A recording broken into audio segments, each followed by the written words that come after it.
Yeah, DB. Oh, just cleaning out the deadwood. Okay.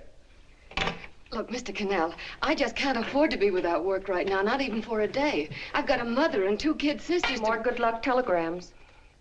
Well, you know how it is.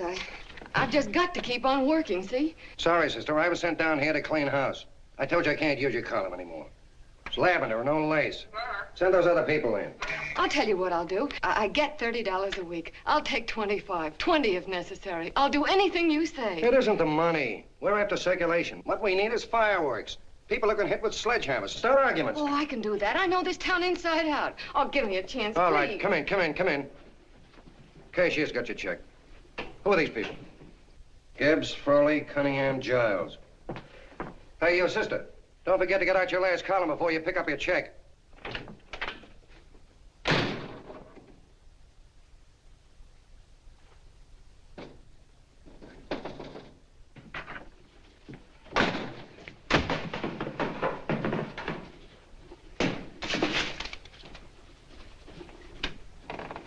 You're a couple of sticks shy in your column, man. Big rich slob like D.B. Norton buys a paper and 40 heads are chopped off.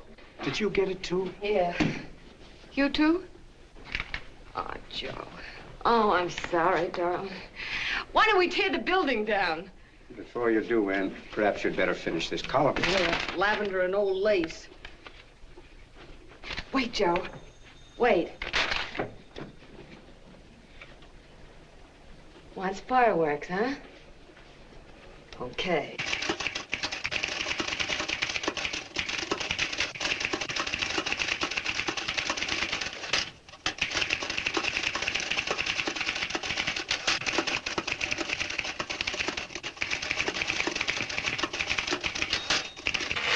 Here. Below is a letter which reached my desk this morning. It's a commentary on what we laughingly call a civilized world. Dear Miss Mitchell, 4 years ago, I was fired out of my job. Since then, I haven't been able to get another one. At first, I was sore at the state administration because it's on account of the slimy politics here we have all this unemployment. But in looking around, it seems the whole world's going to pot. So in protest, I'm going to commit suicide by jumping off the City Hall roof. Signed, a disgusted American citizen, John Doe. Editor's note, if you ask this column, the wrong people are jumping off the roofs. Hey, Ann, this is the old fakeroo, isn't it? Never mind that, Joe. Go ahead. Sorry.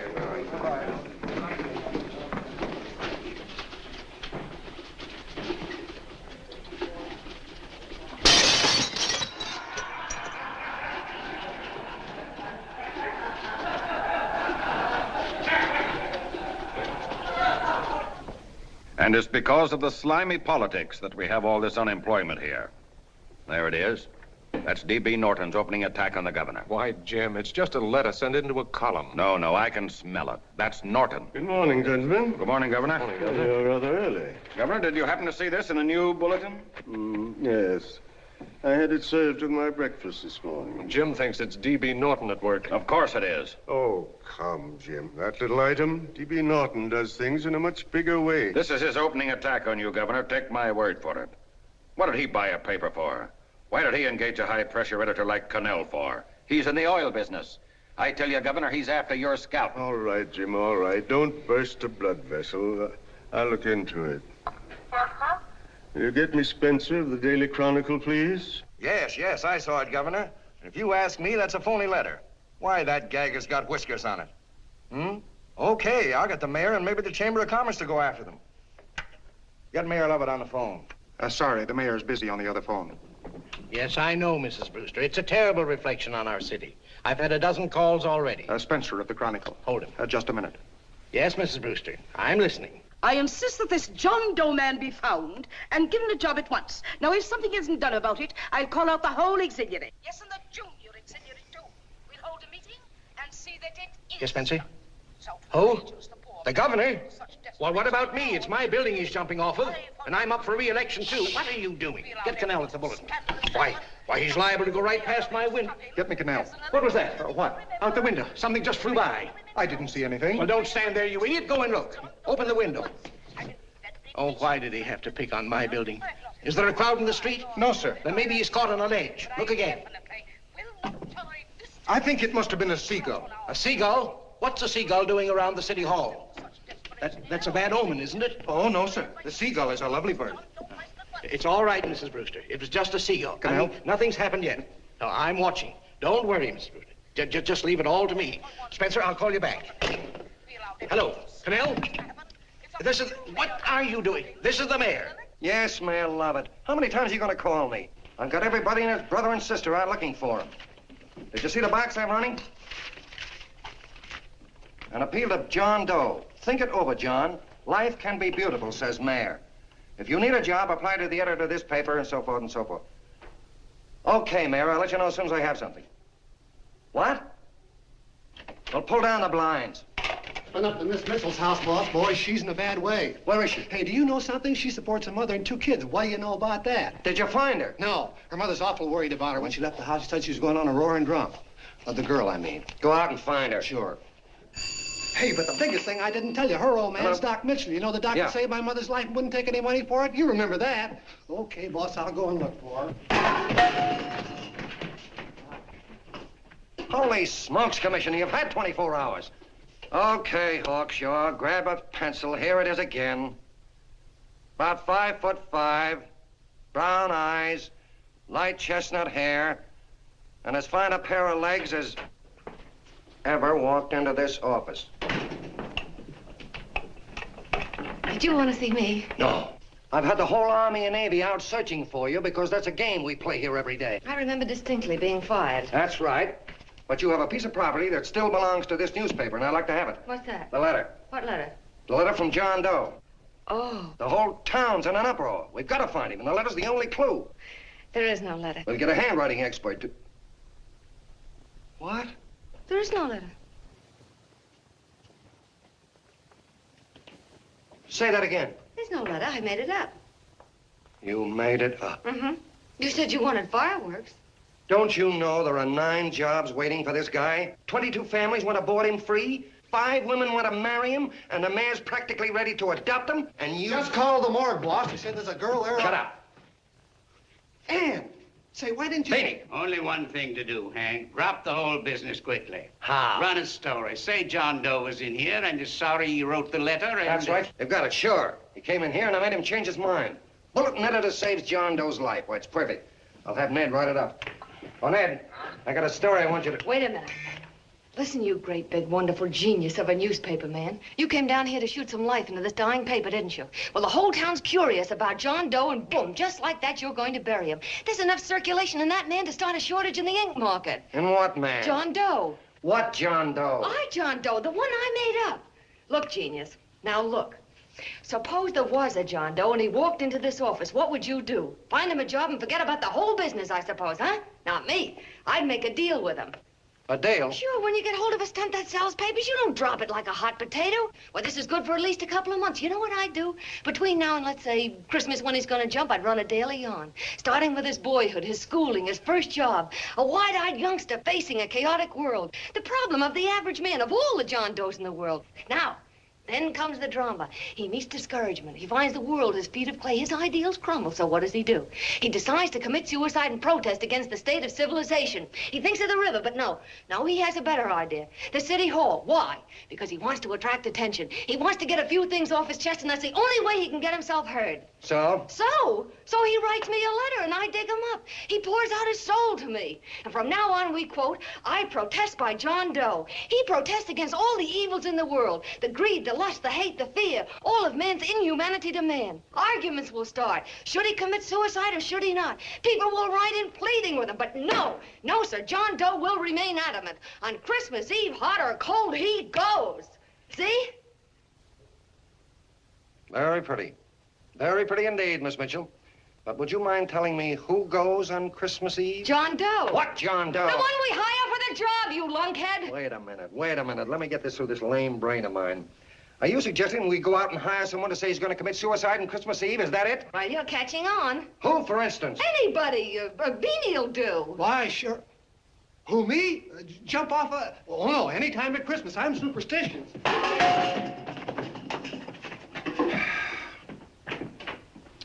Miss Bishop, do me a favor. Will you go on out and get married and have a lot of babies, but Stay out of newspaper business. Better get that story in, Hank. It's getting late. You're supposed to be a smart guy. If it was raining $100 bills, you'd be out looking for a dime you lost someplace. Holy smokes, wasting my time listening to this mad woman. Look, Chief, look at the Chronicle. It's running on John Doe. They say it's a fake. Why the no good the John Doe story, amateur journalism. It's palpably phony. It's a wonder anyone is taking it serious. What do you think of those guys? That's fine. That's fine. Now fall right into their laps. Go ahead. Say John Doe walked in and called the whole thing off. You know what that's going to sound like on top of this. That's all, Ned. Thank you. All right. Amateur journalism, huh? Why, that bunch of sophomores, I can teach them more about... Hey, boss, get a load of this. What? Look. What do they want? They all say they wrote the John Doe letter. Oh, they all wrote the letter. Tell them all to wait. Look, Mr. Connell, one of those men is your John Doe. They're desperate and will do anything for a cup of coffee. Pick one out and you can make the Chronicle eat their words. I'm beginning to like this. If you ask me, Hank, you're playing around with dynamite. No. The gal's right. We can't let the Chronicle get the laugh on us. We've got to produce a John Doe now. Amateur journalism, huh? I'll show those guys. Sure, and there's no reason for them to find out the truth either, because naturally, I won't say anything. Okay, sister, you get your job back. Plus a bonus. What bonus? Oh, the bonus of $1,000 the Chronicle was going to pay me for this little document. You'll find it says that I, Ann Mitchell, hereby certify that the John Doe letter was created by me. I can read. Sorry. You think this is worth $1,000, do you? Oh, the Chronicle would consider it dirt cheap. Packs everything, including a gun. Okay, sister, you got yourself a deal. Now let's take a look at the candidates. The one we pick has got to be the typical average man. Typical American that can keep his mouth shut. Show me an American who can keep his mouth shut and I'll eat him. Okay, Beanie, bring him in one at a time.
Did you write that letter to Miss Mitchell?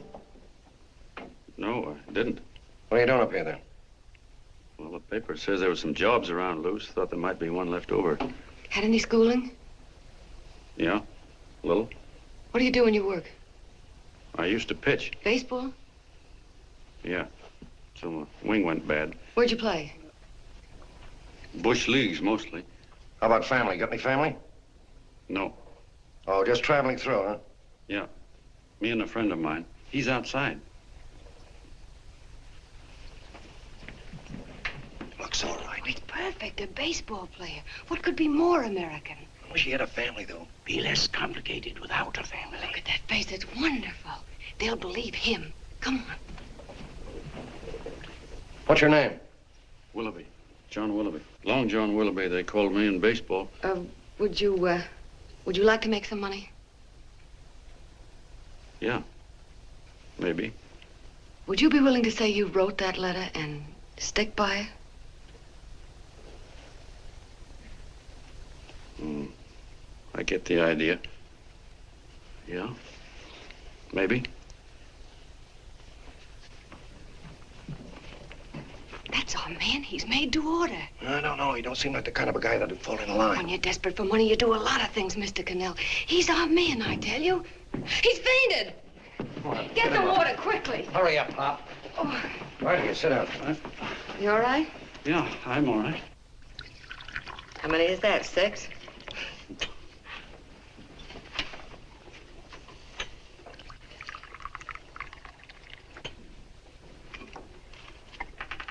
Pretty hungry, weren't you? all this John Doe business is batty, if you ask me. Well, nobody asked you. Trying to improve the world by jumping off buildings. You couldn't improve the world if the buildings jumped on you. Don't mind the colonel. He hates people. He likes you well enough to stick around. Well, that's because we both play doohickeys. I met him in a boxcar a couple of years ago. I was fooling around with my harmonica, and he comes over and joins in. I haven't been able to shake him since.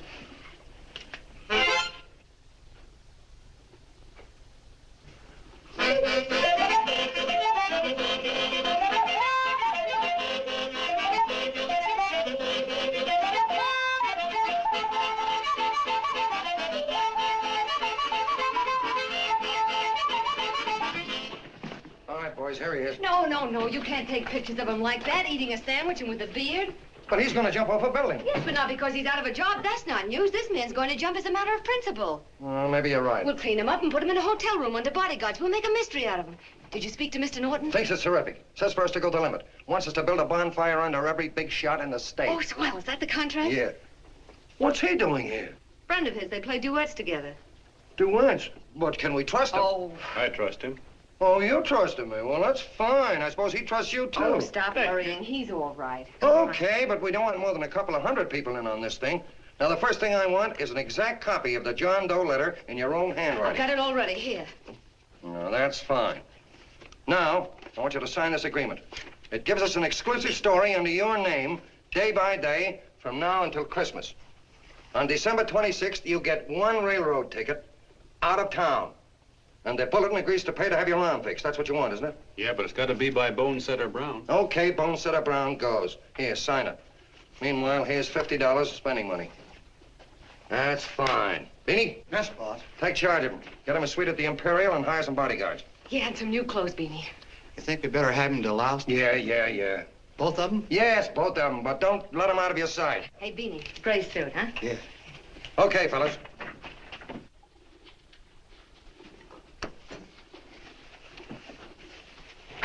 Take it easy, John Doe. And you start pounding that typewriter. Oh, boy, this is terrific. No responsibilities on our part, just statements from John Doe, and we can blast our heads off. Before you pop too many buttons, don't forget to make out that check for 1,000. Okay, fellas, now, let me see. You sit outside the door. Nobody comes in, see? You two fellas sit in here. Hey, pretty nifty, huh?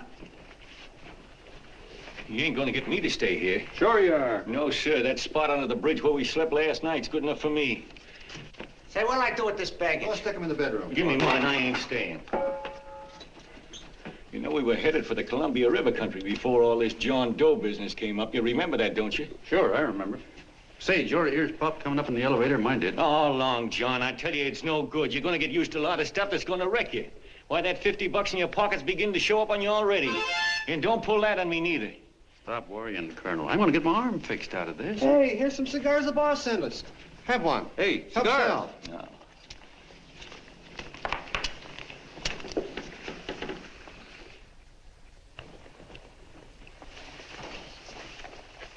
Say, I'll bet you even the major leaguers don't rate an outfit like this. Here, make yourself comfortable. Paper? Yeah, I don't read no papers, and I don't listen to radios either. I know the world's been shaped by a drunken barber, and I don't have to read it. I've seen guys like you go under before. Guys that never had a worry. Then they got a hold of some dough and went goofy. The first thing that happens to a guy... Get a load of the bedroom. No. The first thing that happens to a guy like that, he starts wanting to go into restaurants and sit down at a table and eat salads and cupcakes and tea. Boy, what that kind of food does to your system.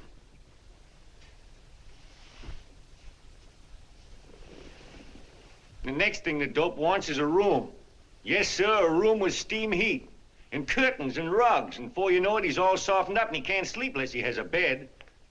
Hey, stop worrying, Colonel. $50 ain't gonna ruin me. I've seen plenty of fellas start out with $50 and wind up with a bank account. Hey, what's the matter with the bank account anyway? And let me tell you, Long John, when you become a guy with a bank account, they got you. Yes, sir, they got you.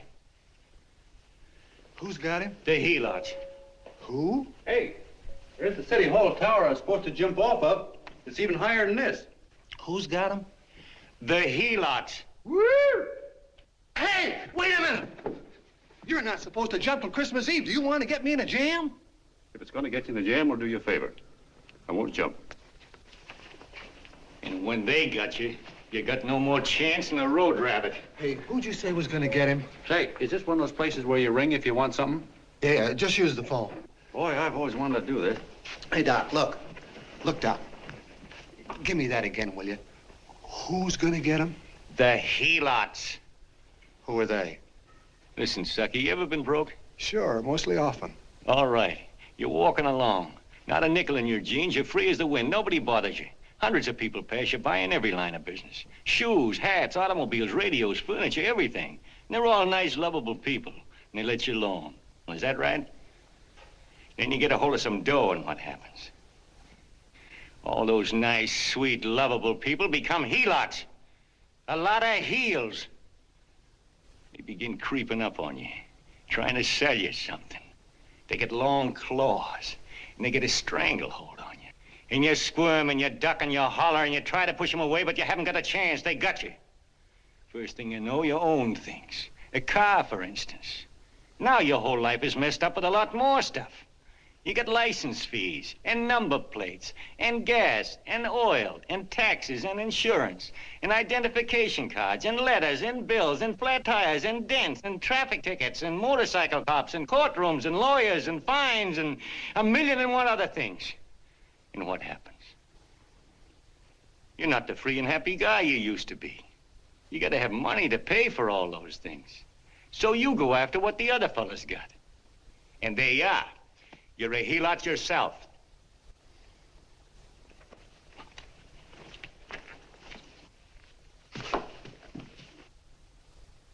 You win, Colonel. Here, take the 50.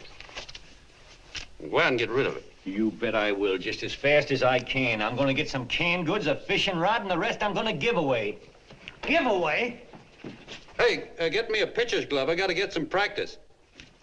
Say, he's giving it away. I'm gonna get me some of that. Hey, come back here, you helot.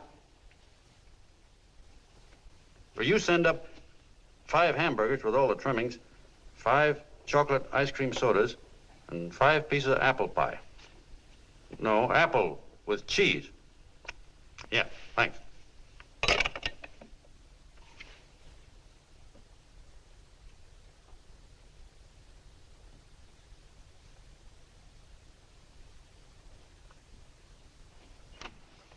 Hello there. Well, well. If it isn't the man about town. All set, Miss Ann. Oh, yes. Let's go. Let's see, we want some action in these pictures. Action? That's good. No. This man's going to jump off a roof. Oh. Here, wait a minute. Let me comb your hair. Sit down. There, that's better.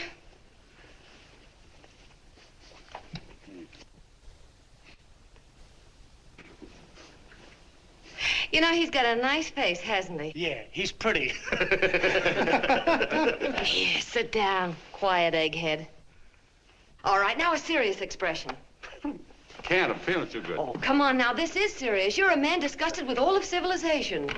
With all of it? Yes, you're sore at the world. Come on now. Oh, crabby guy, huh? Yeah. No.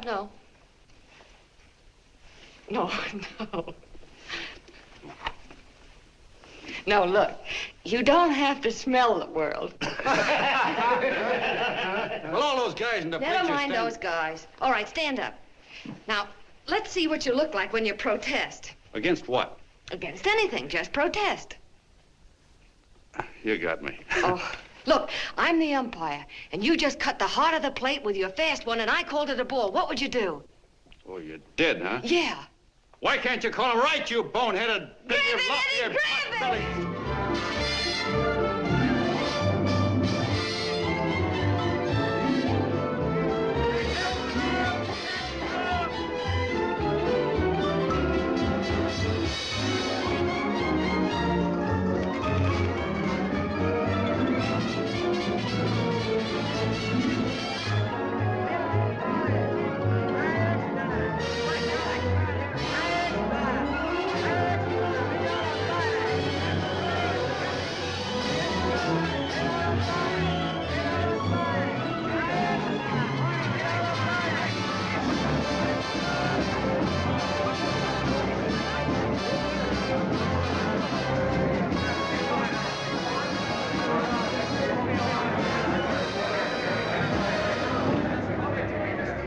I don't care whose picture they're publishing.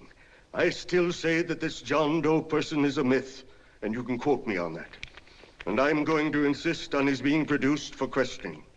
You know as well as I do that this whole thing is being engineered by a vicious man with a vicious purpose, Mr. D.B. Norton.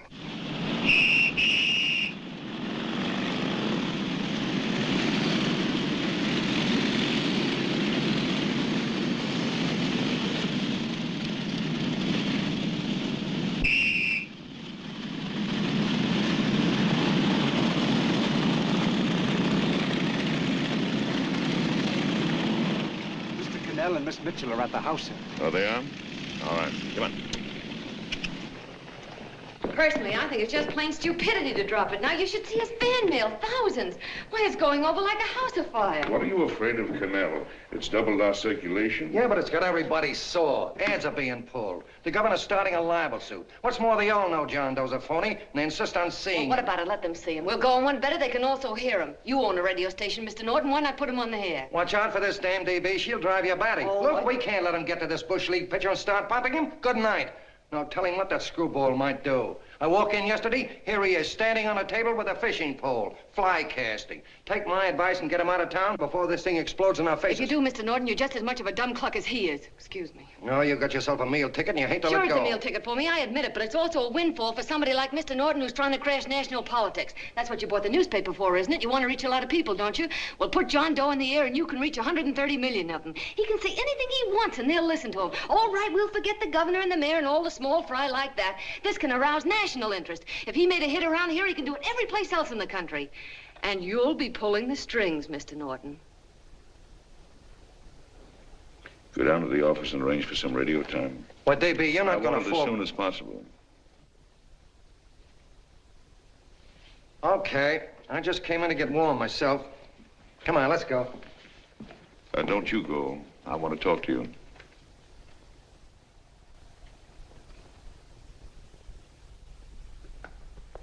Sit down.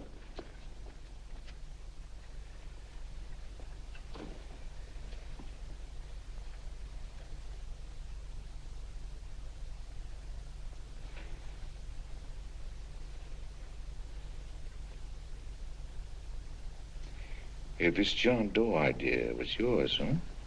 Yes, sir.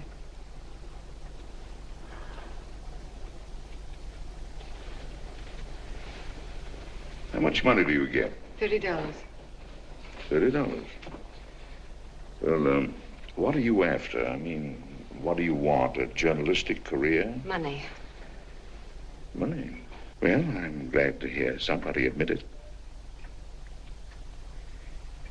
Do you suppose you could write a radio speech that would put that fellow over? Oh, I'm sure I can. Do it, and I'll give you $100 a week. $100? That's only the beginning. You play your cards right, and you'll never have to worry about money again. Oh, I know it. Hello. Hello. Whenever there's a pretty woman around. This is my nephew, Ted Sheldon, Miss Mitchell. How do you do? How do you do? All right, Casanova, I'll give you a break. See that Miss Mitchell gets a car to take her home. Always reading my mind, aren't you? Thank you very much for everything. And Miss Mitchell, I think from now on you'd better work directly with me. Yes, sir.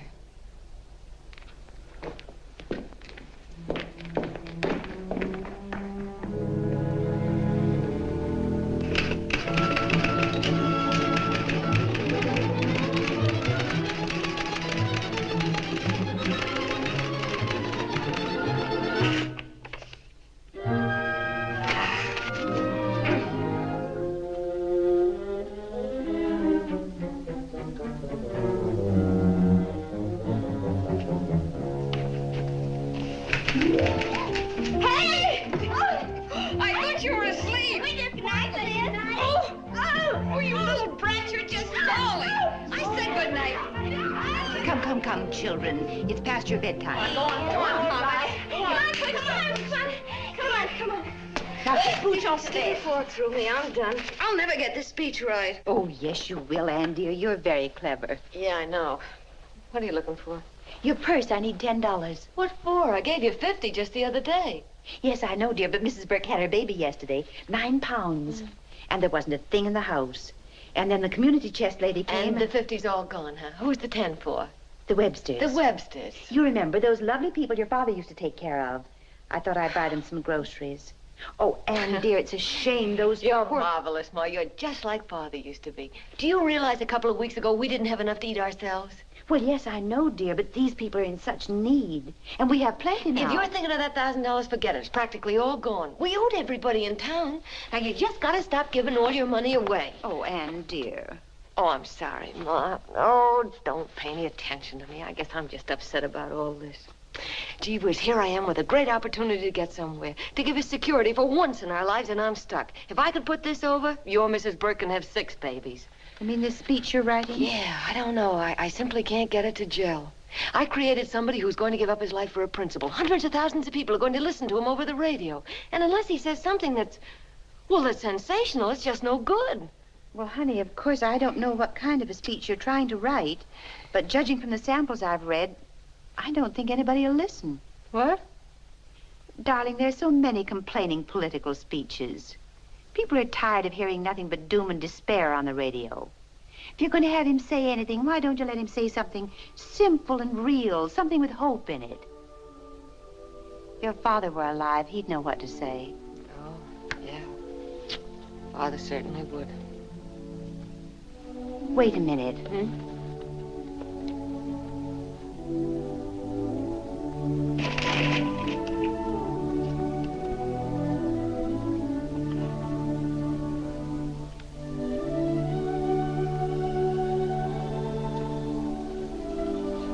That's your father's diary, Anne. Father's... I never knew he had a diary. There's enough in it for 100 speeches. Things people ought to hear nowadays. You'll be careful of it, won't you, dear? It's always helped to keep your father alive for me. You bet I will, Ma. Wait a minute. John Doe don't want to sign no autographs. Well, what does he do all day? What does he do all day? He's writing out his memories. Sorry, lady, you can't see Mr. Doe. He wants to be alone. No, he just sits around all day and commutes with himself.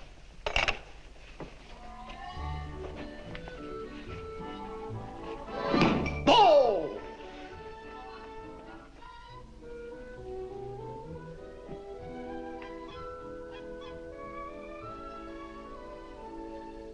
I don't know how you're going to stand it around here till after Christmas. I'll bet you ain't heard a train whistle in 2 weeks.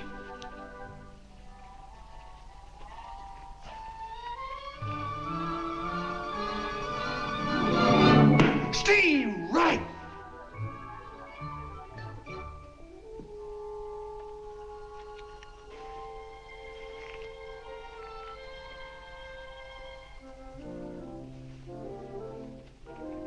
I know why you're hanging around.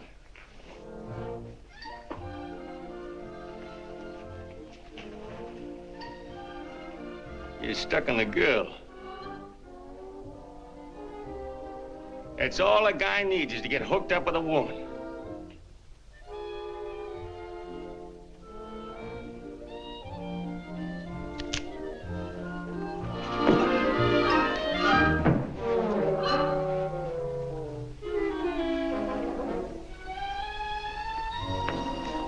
What was that, a single?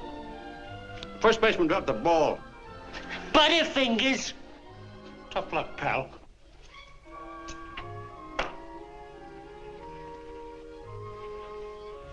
Guy has a woman on his hands. First thing he knows, his life is balled up with a lot more things.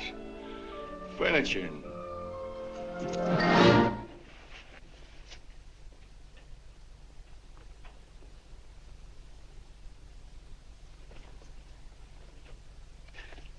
Did you get him? You're out. Swell. What's this, the end of the 8th? 9th.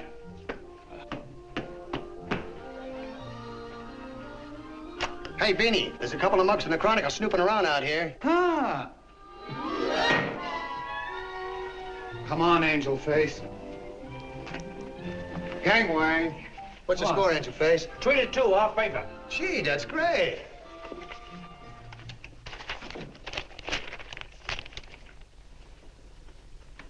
Hey, you got swell form there. Must have been a pretty good pitcher. Pretty good. Say, I was just about ready for the major leagues when I chipped a bone in my elbow. I got it pitching a 19-inning game. 19? Yeah. There was a major league scout there watching me, too. And he came down after a game with a contract. You know what? I couldn't lift my arm to sign it. I'll be okay, though, as soon as I get it fixed up. It's too bad. What do you mean, too bad? Huh? Oh, that you'll never be able to play again. What are you talking about? I just told you I was going to get Well, you know how they are in baseball if a guy's mixed up in a racket. Racket? What do you mean? Well, I was just thinking about this John Doe business. Why, as soon as it comes out it's all a fake, you'll be washed up in baseball, won't you? Yeah. Hey, doggone. I never thought about that.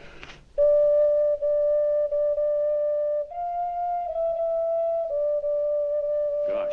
And another thing, what about all the kids in the country? The kids that idolize ball players. What are they gonna think about you? Yeah. Hey, Colonel. Did you hear that? I gotta figure some way out of this thing. The elevators are still running. I know one way you can do it. How? Well, when you get up there on the radio, all you have to do is to say the whole thing's a frame-up. Make you a hero sure as you're born. Yeah, but how am I gonna get my arm fixed? Well, that's a cinch. I know somebody that'll give you $5,000 just to get up on the radio and tell the truth. $5,000? Yeah, $5,000, and he gets it right away. You don't have to wait till Christmas. Look out, Long John. They're closing in on you. Say, who's putting up this dough? Fellow runs the Chronicle. Here's the speech you make, and it's all written out for you. $5,000. Holy mackerel, I can see the helots coming, the whole army of them. It's on the level.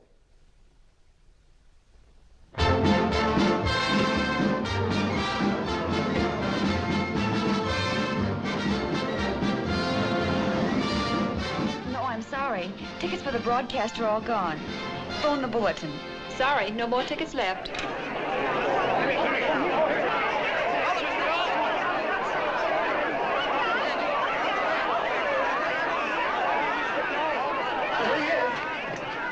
Hello, John. All set for the big night?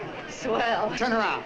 One moment. Now stand still. Hold it, Mr. Doe. Hold it. Big smile, Mr. Doe. That's right. Okay, Jeannie, that's All right, all. Take stand him here. out. Come on, Now, look, John, here's the speech. It's in caps and double-spaced. You won't have any trouble reading it. Not nervous, are you? No. Of course not. He wouldn't be. Who? John Doe, the one in there. Hey, don't let your knees rattle. It picks up on the mic. Oh, Beanie, you needn't be nervous, John. All you have to remember is to be sincere. Pick up that phone, Miss Mitchell. It's for you. Okay. Hello?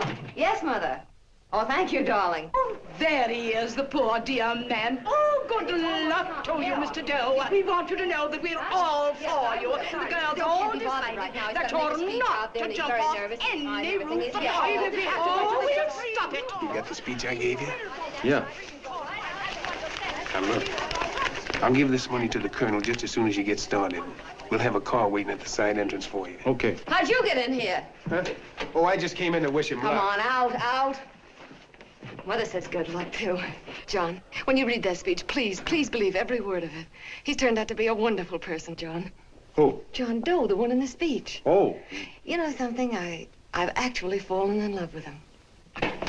All right, there he is, sister. Now, come on, plenty of room. What's the idea? No, that's too much. That's not so much. Come on, that's it. Oh, this is no time for cheap publicity, Mr. Connell. Listen, if that guy lays an egg, I want to get something out of it. I'm getting a Jane Doe ready. Oh, come on. Here. Will you, fellas? Here you Give me a are. All right, chance. that's I enough. have to raise Just one more, will you, No, that's please? fine, honey. You go ahead. All right, I need one more. You're very good. Go ahead. How you doing? Oh. All right, Benny, bring him in. Holy smoke, a half a helot. There you are, boss, just like you ordered. Symbols of little people. Okay, get him up. All right, young fella. This is ridiculous, Mr. Connell. Come on, give me a chance. The man's on the air, please. One shot. Oh, fellas, I told you could have all the pictures you want. No, come on, ask. You can have a... Come on, that's right. Afterwards, you can get all the pictures you want. Thank you very much. Come on, will you? Afterwards, that's right. Come on, Snooks, you better bail out. Okay, goodbye, Mr. Doe. Beanie. All right. Better get ready. 1 minute to go. Wow, 1 minute to go and the score is nothing to nothing. Now, please, John, you won't let me down, will you? Will you? Of course you won't. If you'll just think of yourself as the real John Doe. Listen, everything in that speech are things a certain man believed in. He was my father, John. And when he talked, people listened. And they'll listen to you, too. Funny. You know what my mother said the other night? She said to look into your eyes, that I'd see Father there. Hey, what do you say? Okay, we're coming. Come on. Now, listen, John, you're a pitcher. Now get in there and pitch. Good luck. Give him room, let him through. Come on.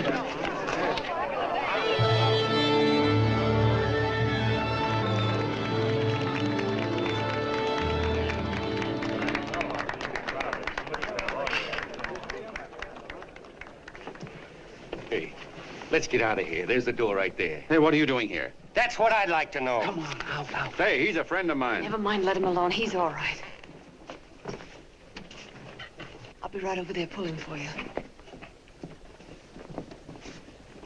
No, John, over here.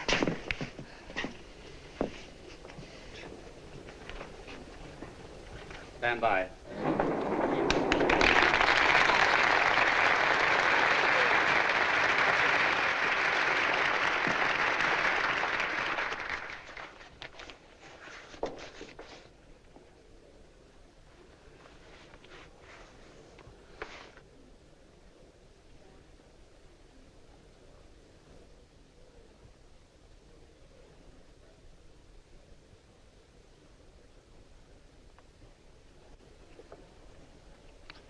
Phone the Chronicle. Tell them to start getting those extras out.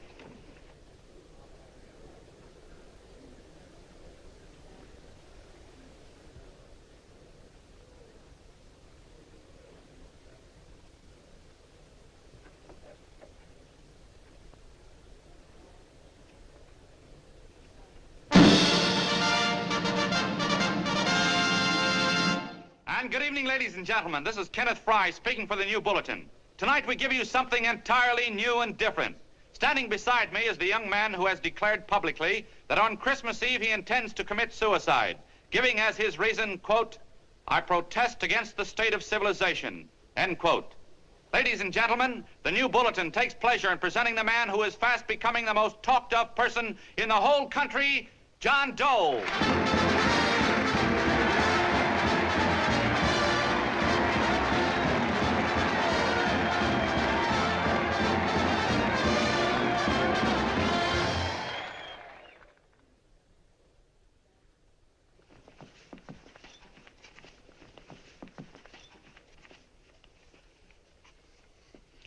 Ladies and gentlemen,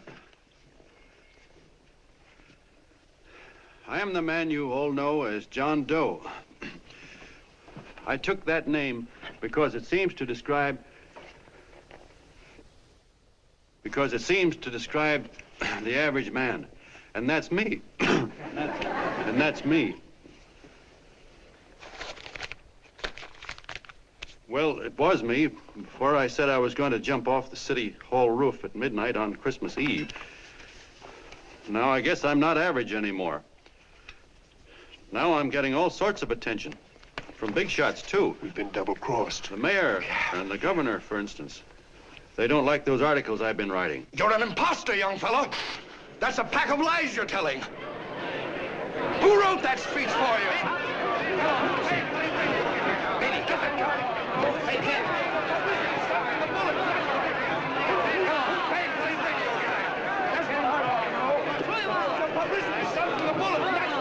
Spencer. Ladies and gentlemen, the disturbance you just heard was caused by someone in the audience who tried to heckle Mr. Doe. The speech will continue.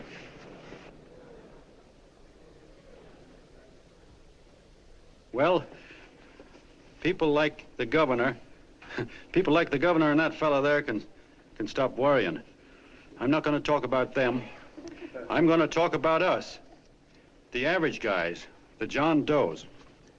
If anybody should ask you what the average John Doe is like, you couldn't tell him because he's a million and one things. He's Mr. Big and Mr. Small. He's simple and he's wise. He's inherently honest, but he's got a streak of larceny in his heart. He seldom walks up to a public telephone without shoving his finger into the slot to see if somebody left a nickel there.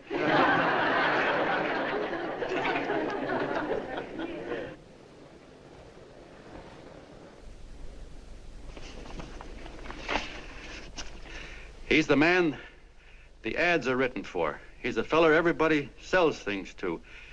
He's Joe Dokes, the world's greatest stooge and the world's greatest strength.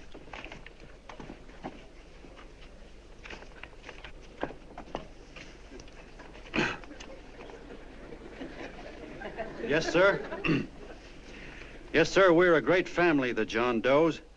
We are the meek who are supposed to inherit the earth. You'll find us everywhere. We raise the crops, we dig the mines, work the factories, keep the books, fly the planes, and drive the buses. And when a cop yells, "Stand back there, you," he means us, the John Does. Well, what kind of a speech is that? Didn't you read it? We've existed since time began. We built the pyramids. We saw Christ crucified, pulled the oars for Roman emperors, sailed the boats for Columbus, retreated from Moscow with Napoleon, and froze with Washington at Valley Forge. Yes, sir. We've been in there dodging left hooks since before history began to walk. In our struggle for freedom, we've hit the canvas many a time, but we always bounce back because we're the people, and we're tough.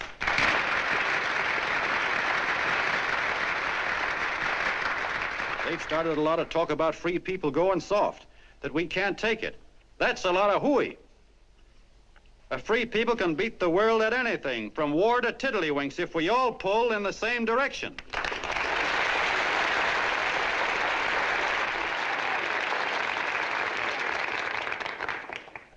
I know a lot of you are saying, "What can I do? I'm just a little punk. I don't count." Well, you're dead wrong. The little punks have always counted, because in the long run, the character of a country is the sum total of the character of its little punks.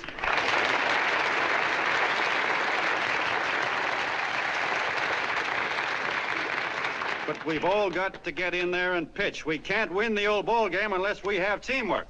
And that's where every John Doe comes in.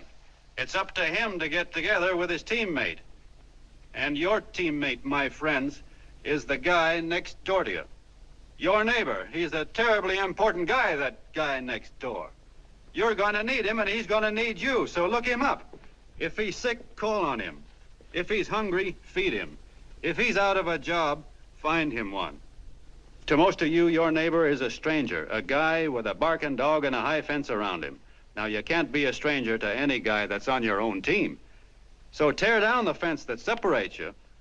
Tear down the fence, and you'll tear down a lot of hates and prejudices. Tear down all the fences in the country, and you'll really have teamwork.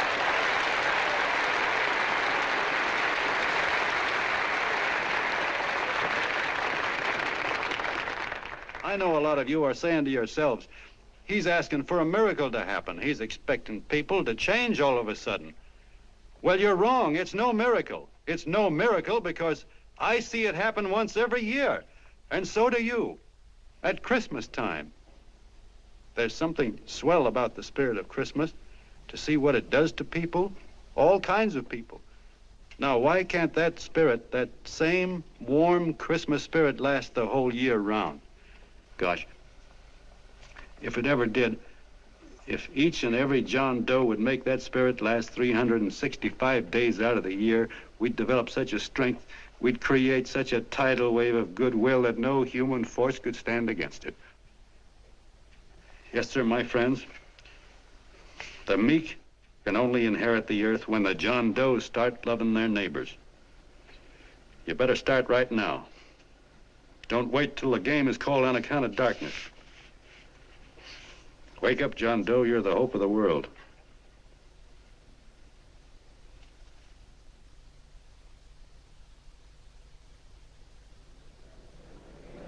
John, you're wonderful.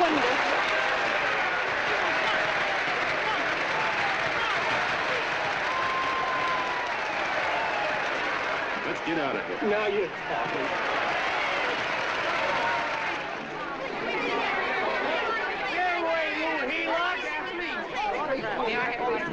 Hey!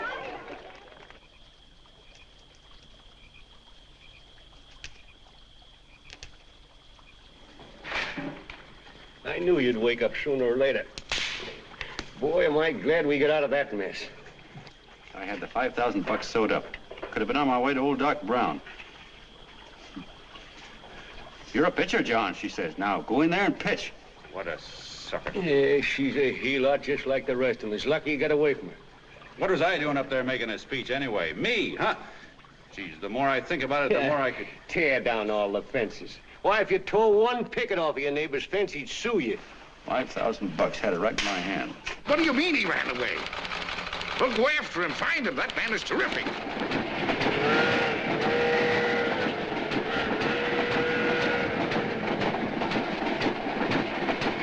Columbia River, here we come.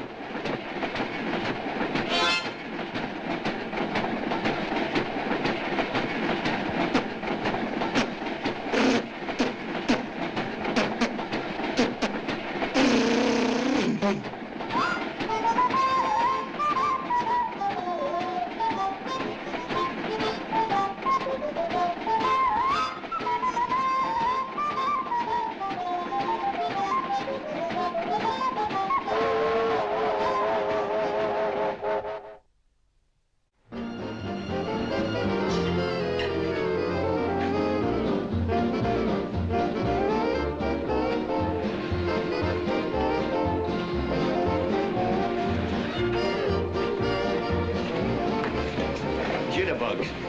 Yeah. Say, how much money we got left? 4 bits. Better make it donuts, huh? Yeah.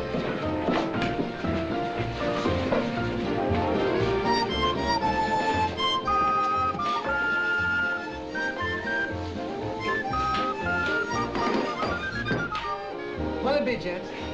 Have you got a couple of steaks about that big and about that thick? Yeah, with hash brown potatoes and tomatoes and apple pie and ice cream and coffee. And donuts, I know. Hey, Ma! Seekers! A pair. Fingers a pair coming up. Glad he took the tea out of that.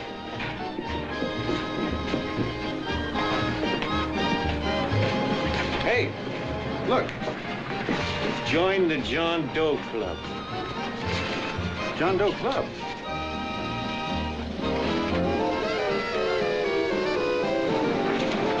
Uh-oh. You John Doe? Who? John Doe. Ah, you need glasses, buddy. Oh, but it's a spitting image of John Doe. Yeah, but his name is Willoughby. Oh, I'm John Willoughby. I'm a baseball player. Sure. Oh, no, I'd know that voice anyway. You can't kid me. You John Doe. Hey, Ma! Ma! That's John Doe. John Doe. Yeah, sitting right there, big as life. Who'd you say it was? John Doe, the big guy there. I know. Pictures in the paper. That's John Guy. John Doe. John Doe. Sitting right there, John Doe. Hey, operator. Dan's Beanery. Look, call everybody in town. John Doe was just in my place. Yeah, he ordered donuts.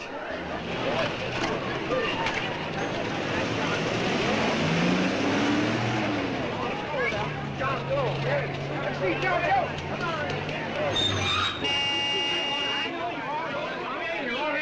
John Doe, we're all neighbors. And my office is packed like a sardine box. What does John Doe look like, Mr. Mayor? Oh, he's one of those great big outdoor type men. No, you can't see him. You didn't vote for me the last time. Shame on you. What are you doing there? Get off my front porch anyhow. Mr. Norton come yet? Oh, well, I wonder where he's at. What's keeping him? He should have been here 15 minutes ago. Oh, there he comes now. Now, everybody on your dignity. Don't do anything to disgrace us. A little town, but we got to show off. Better let me talk to him. All right, but present it to him as a great cause for the common man. Ah, here he comes. Now, give him room down there. Give him room, folks. Come on now. Come on. Here he comes. Here he comes. Here's Mr. Norton. How do you do, Mr. Norton? I'm Mayor Hawkins. Here's Mr. Norton. Let me go, you darn fool. I'm the mayor. Mr. Norton. Mr. Norton. Mr. Norton. I'm Mayor Hawkins. Your office telephoned me to hold him. Well, that's fine. How is he? Oh, he's fine. He's right in my office there. You know, it's a great honor having John Doe here, and you too. Haven't had so much excitement since the old City Hall burned down. People are so excited they nearly tore his clothes off. Oh, Matilda, darling, phone the newspapers, tell them Mr. Norton's here. Step right inside, Mr. Norton. My office. Very comfortable here, Mr. Norton. Just had it air conditioned. Gangway, please. Get room for Mr. Norton. Gangway. Gangway. Here he is, Mr. Norton. Well taken care of. The neighbors are serving him a light lunch. Hello, John. Hello? Mr. Mayor, if you don't mind, we'd like to talk to him alone. Why, certainly, certainly. All right, everybody. Clear out. No, but you... Everybody, quickly now. Come on, you. Come on. Come on. That's All right. Don't argue with me here. Wait till we get home. Don't you push me around like that. Even though I'm your wife, you can't push me around. Look, Mr. Norton, I think you got a lot of nerve having those people hold us here. There's nobody holding you here, Mr. Doe. It's only natural that There's nobody holding us here. Let's get going. Incidentally, my name isn't Doe. It's Willoughby. Look, John, something terribly important's happened. They're forming John Doe clubs. We know of 8 already, and they say that there's John Doe clubs? What for? To carry out the principles you talked about in your radio speech. I don't care what they're forming. I'm on my way, and I don't like the idea of being stopped either. Oh, but you don't know how big this thing is. You should see the thousands of telegrams we've received and what they're saying about you. Look, it started as a circulation stunt, didn't it? Well, you got your circulation. Now, why don't you let me alone? Oh, it started as a circulation stunt, but it isn't anymore. Mr. Norton wants to get back of it and sponsor John Doe clubs all over the country. He wants to send you on a lecture tour. Me? Uh-huh. Well, certainly, with your ability to influence people, it might grow into a glorious movement. Say, let's get something straight here. I don't want any part of this thing. If you got an idea I'm going around lecturing the people, why, you're crazy. Baseball's my racket, and I'm sticking to it. Come on, Colonel, let's get out of here. John. Please. I just got rid of one crowd. But please, Mr. Mayor, tell him the John Doe Club wants to talk to him. Let them in, Mr. Mayor. Let them come in. Okay, folks, but remember your manners. No stampeding. Walk slow, like you do when you come to pay your taxes.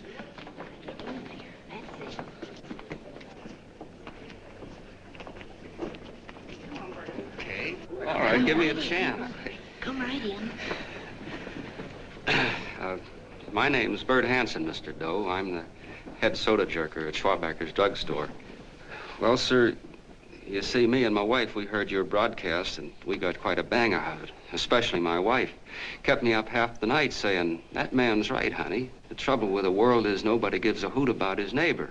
That's why everybody in town's sore and cranky at each other. And I kept saying, well, that's fine, but how's a guy going to go around loving the kind of neighbors we got? Old Sourpuss, for instance. You see, Sourpuss Smithers is a guy who lives all alone next door to us. He's a cranky old man that runs a second-hand furniture store. We haven't spoken to him for years.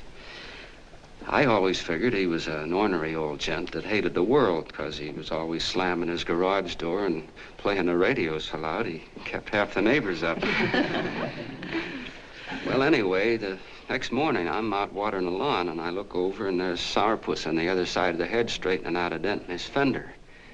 And my wife yells to me out the window. She says, go on, speak to him, Bert. And I figured, well, heck, I can't lose anything, so I yelled over to him, good morning, Mr. Smithers.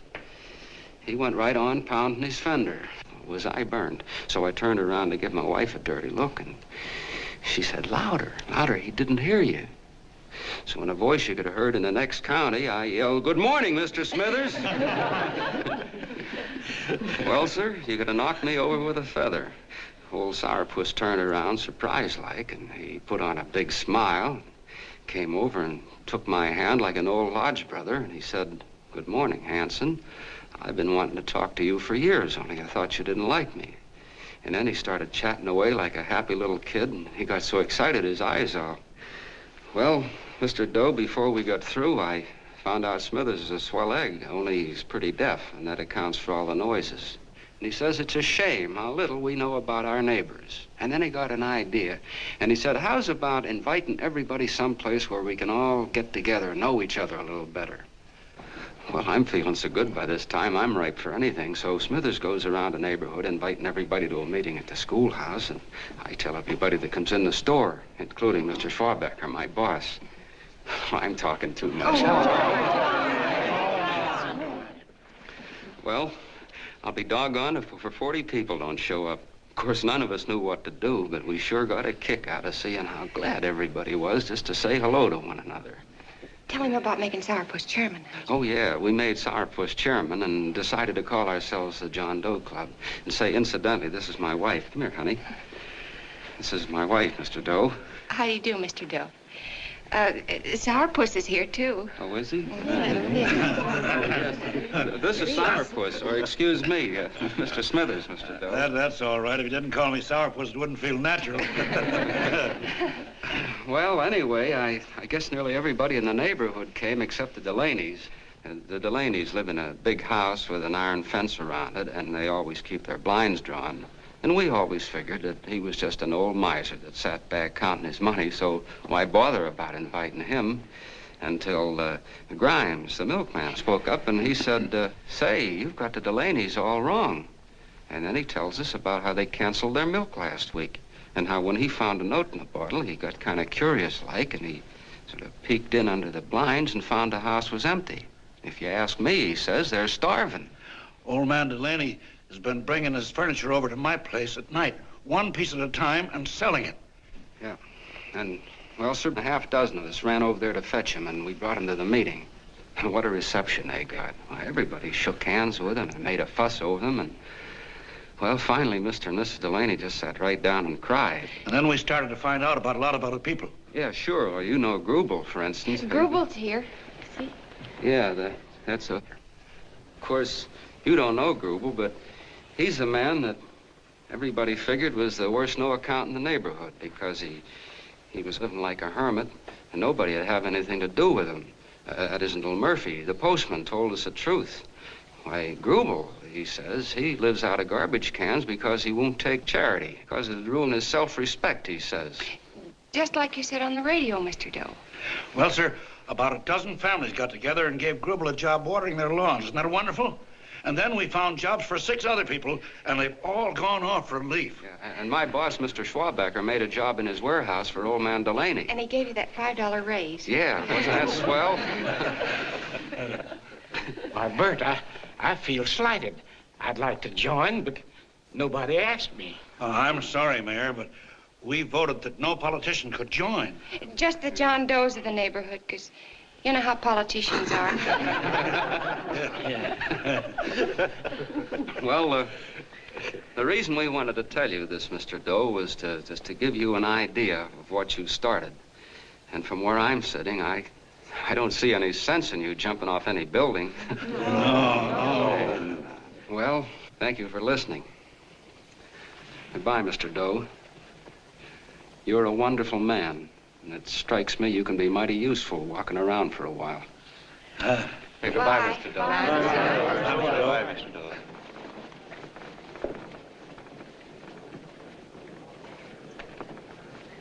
I'm Mrs. Delaney, Mr. Doe. And God bless you, my boy.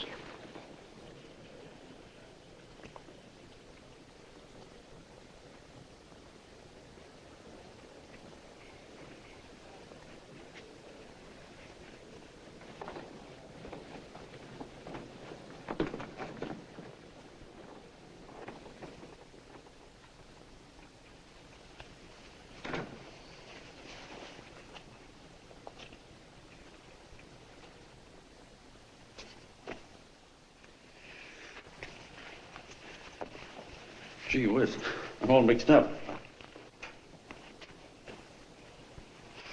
I don't get it.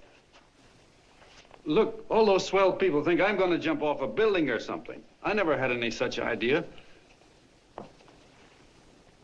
Gosh.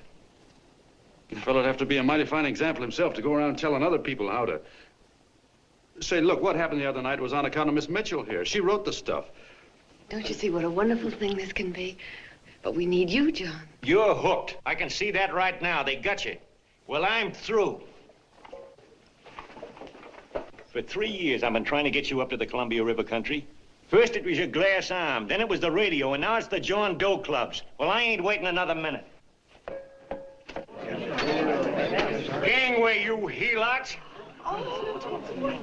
Hey, Colonel, wait a minute. Hey, Colonel!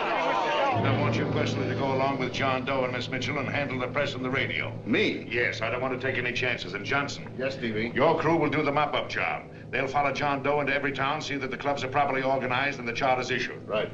There are only 8 flags up there now. I want to see that map covered before we get through.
wildfire.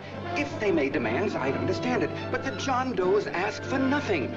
People are going off relief. If this keeps up, I'll be out of a job. As soon as it gets strong enough, we'll find out what John Doe wants. 30 every Thursday, 60 at 60. Who knows what? I'm sorry, boss. They just won't let anybody talk politics to them. It's crazy.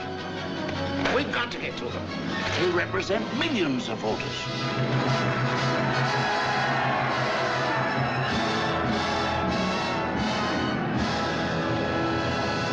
I tell you, ladies and gentlemen, this thing has been nothing short of a prairie fire. We've received so many applications for charters to the John Doe clubs, we haven't been able to take care of them. I'd hate to have that many pins stuck in me. This John Doe convention is a natural. It's going to put our city on the map. Why, over 2,400 John Doe clubs are sending delegates. Can you imagine that? You, Mr. Mayor, will be the official host. You will make the arrangements for decorating the city, parades, and a reception for John Doe when he gets home. And don't wear your high hat. No high hat? No high hat. And from you, Connell, I want a special John Doe edition every day until the convention is over. And now, if you will, please step into the outer office and look your prettiest because there are photographers there to take pictures of this committee. Don't worry, D.B. Everything will be taken care of. Isn't it all too wonderful? Gather down here in a nice group and I'll get a picture of you. Oh, Mr. Mayor, would you step down in front row, please?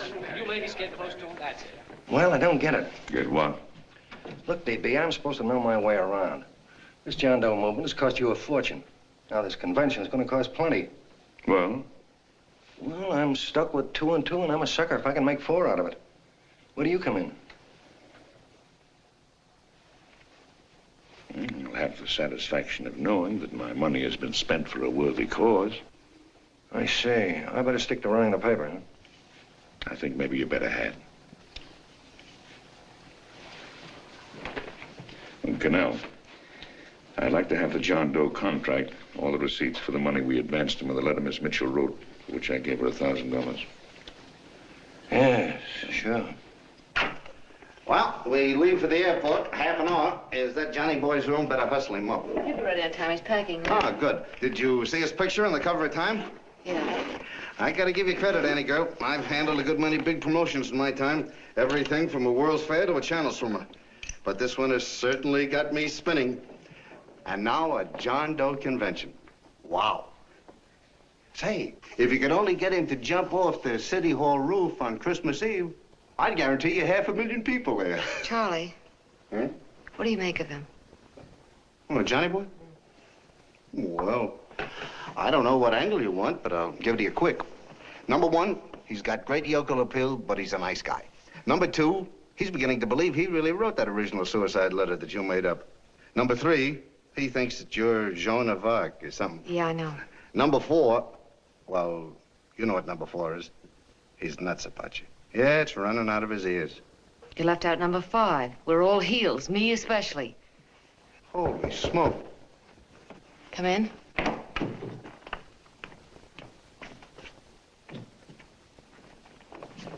I'm all packed. Good. I'll go and get Beanie Boy. Okay, Charlie boy.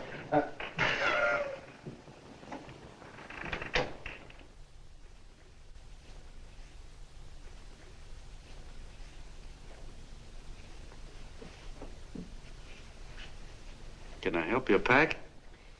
No, thank you.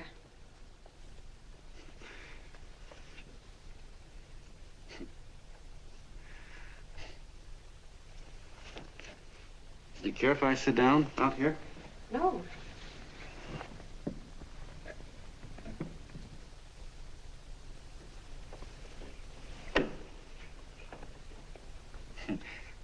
You know, I had a crazy dream last night. It was about you. About me? Yeah, sure was crazy. I dreamt I was your father.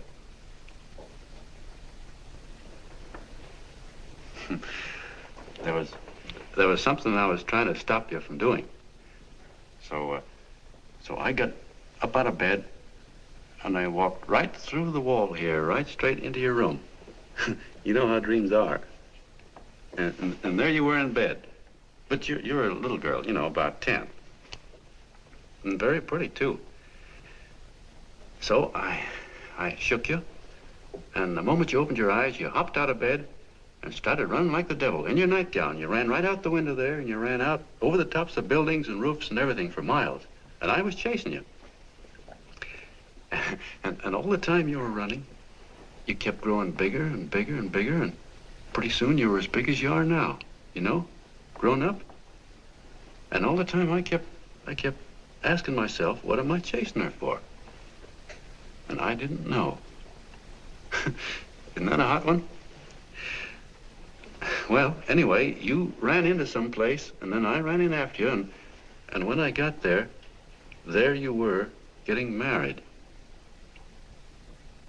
And the nightgown had changed into a beautiful wedding gown. You sure look pretty, too. And then I knew what it was I was trying to stop you from doing. Dreams are sure crazy, aren't they? Well, would you like to know who it was you were marrying? Oh, a tall, handsome Ubangi, I suppose. No, not that bad. It was that fellow that sends you flowers every day. What's his name? Mr. Norton's nephew? Ted Sheldon. Yeah, that's the one. But here's the funniest part of it all. I was the fellow up there doing the marrying, you know, the justice of peace or something. You were? I thought you were chasing me. Well, yes, I was, but I was your father then, you see. But the real me, John Doe, or that is, Long John Willoughby, I was the fellow up there with the book. You know what I mean? I guess so. Then what happened? Well, I took you across my knee and I started spanking you. That is, I didn't do it. I mean, I did do it, but it wasn't me, you see. I was your father then. Well, I held you across my knee and I said, Annie, I won't allow you to marry a man that's just rich or that has his secretary send you flowers. The man you marry has got to swim rivers for you. He's got to climb high mountains for you. He's got to slay dragons for you. He's got to perform wonderful deeds for you. Yes, sir. And all the time, the guy up there, you know, with the book, me, just stood there nodding his head. And he said, go to it, Pop. Whack her one from me, because that's just the way I feel about it, too. So he said, come on down here and whack her yourself. So I came down and I whacked you a good one, see? Then he whacked you, and I whacked you another one. We both started whacking you like... Well, if you're through whacking her, come on, let's get going. Okay, fellas, right in here. You go out the side entrance, there's a bunch of autograph seekers out front. We'll be down with the bags in a minute. Come on, don't make a government project out of this. Hi, Benny. When's our plane take off again? Couple of minutes. How many people do you think we've talked to already, outside the radio, I mean? Oh, I don't know. About 300,000. 300,000. What makes them do it, Ann? What makes them come and listen and get up their John Doe clubs the way they do? I've been trying to figure it out.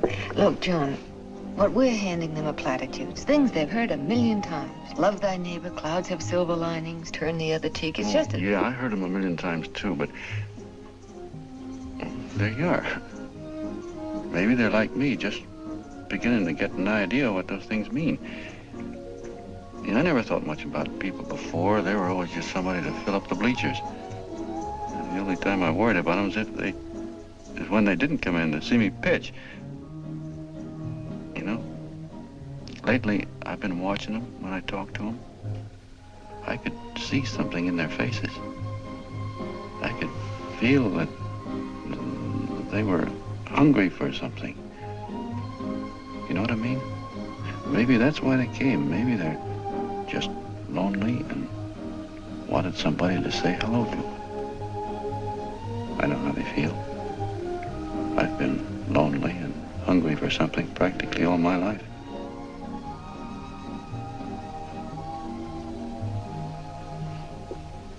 All aboard, folks. Yeah, that's true. Oh, somebody else sitting here? No, that's your seat. And this is your coat. Mine? A little token of appreciation. Oh. Oh, it's beautiful, D.B. Well, I don't quite know what to say. Well, don't say anything at all. Just sit down. Oh. Go ahead, open it. Oh.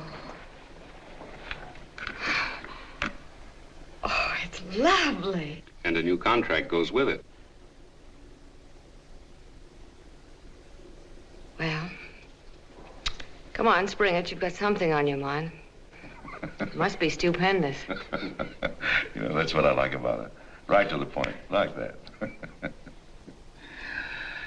All right, Practical Annie, here it is. Tomorrow night, before a crowd of 15,000 people and talking over a nationwide radio hookup, John Doe will announce the formation of a third party. A third party?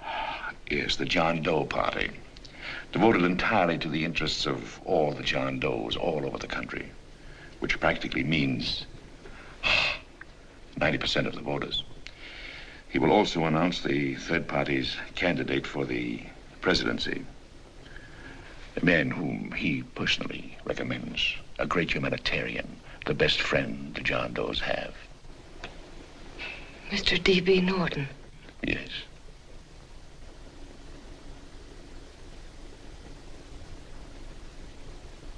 Wow.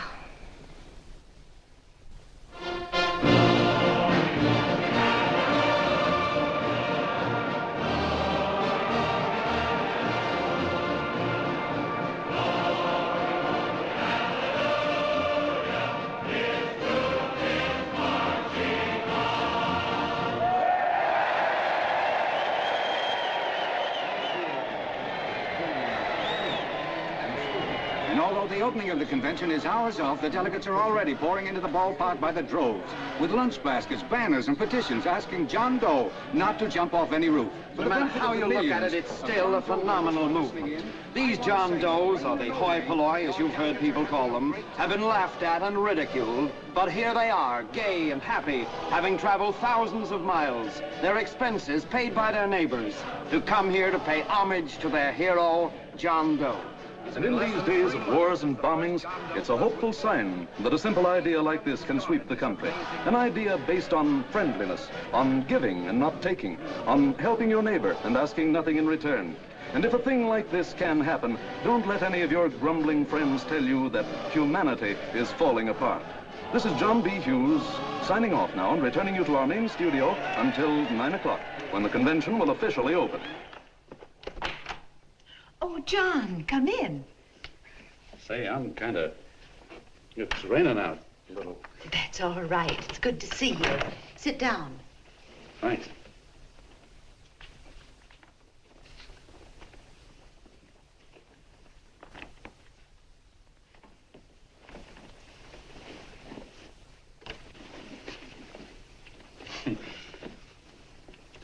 It's for Anne. Oh, how nice. Thank you very much. Flowers. I'm terribly sorry she isn't here.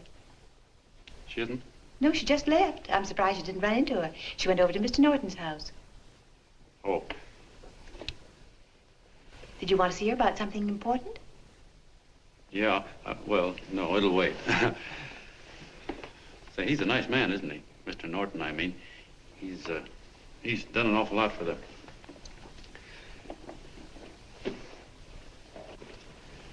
Well, say, my coat's pretty wet. I'm afraid I might have wet the couch a little.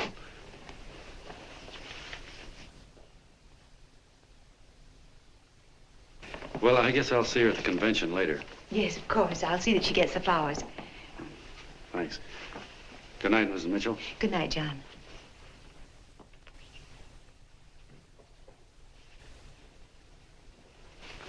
Say, Miss Mitchell, I'm kind of glad Anne isn't here. You see, I came over here hoping to see her alone, and kind of hoping I wouldn't, too, you know what I mean? There was something I wanted to talk to her about. But, well, it'll wait, I guess. Good night. Good night, John. Say, look, Mrs. Mitchell, have you ever been married? Oh, I'm sure you have. Gosh, that's pretty silly. I guess you must think I'm kind of batty. Well, I guess I'd better be going at that. John, my husband said, I love you. Will you marry me? You did? What happened? I married him. Well, yeah, that's what I mean, see? It was easy as all that, huh? Uh-huh. Yeah, but look, Mrs. Mitchell, you know, I love Anne, and it's going to be awfully hard for me to say it because, well, you know, she's so wonderful. And, well, the best I ever was a Bush League pitcher. And, you know, I think she's in love with another man, the one she made up. You know, the real John Doe. Well, that's pretty tough competition. I bet you he'd know how to say it all right. On me, I get up to it and around it and in back of it, but I never get right to it. You know what I mean? So the only chance I've got is, well, if somebody could kind of give her a warning, sort of prepare her for the shock. You mean you'd like me to do it? Hmm? Well, I was thinking that, yeah, you know, sort of break the ice. Of course I will, John. See, listen, thank you, Mrs. Mitchell. Hey, you're okay.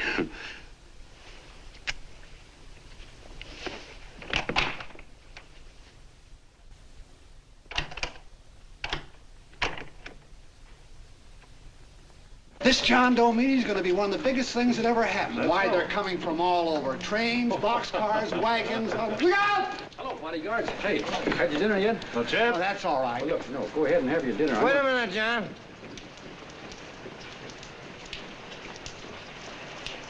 Hello, Mr. Connell. How are you, John? John, I want to have a little talk with you.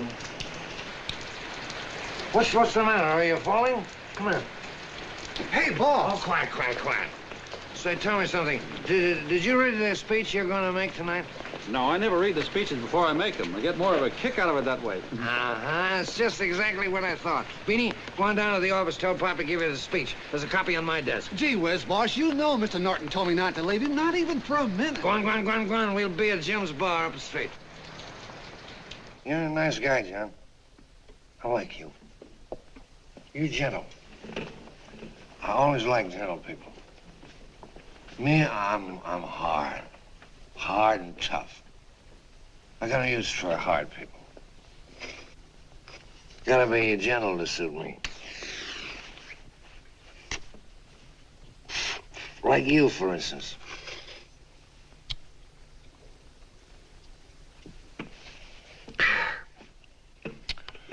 Yep, I'm hard. But you want to know something? I've got a weakness. Never guess that, would you? Well, I have. Want to know what it is? Star-Spangled Banner. Screw you, huh? Well, maybe it is, but play the Star-Spangled Banner. I'm a sucker for it. Always gets me right here. Know what I mean? Yeah, it gets me right back here. Oh, back there, huh? Well, every man to his own taste. You weren't old enough. You weren't old enough for the World War, were you, Jim? No, of course not. No, you must have been just kidding. I was just ripe and raring to go. You know what my old man did when I joined up? He joined up, too. Got to be a sergeant. And here's a kick for you. We were in the same outfit. Funny, huh? Hmm?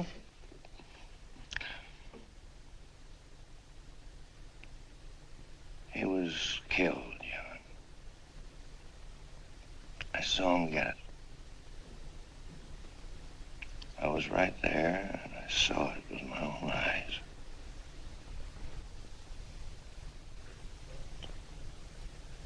Me, I came out without a scratch. That is, excepting my ulcers.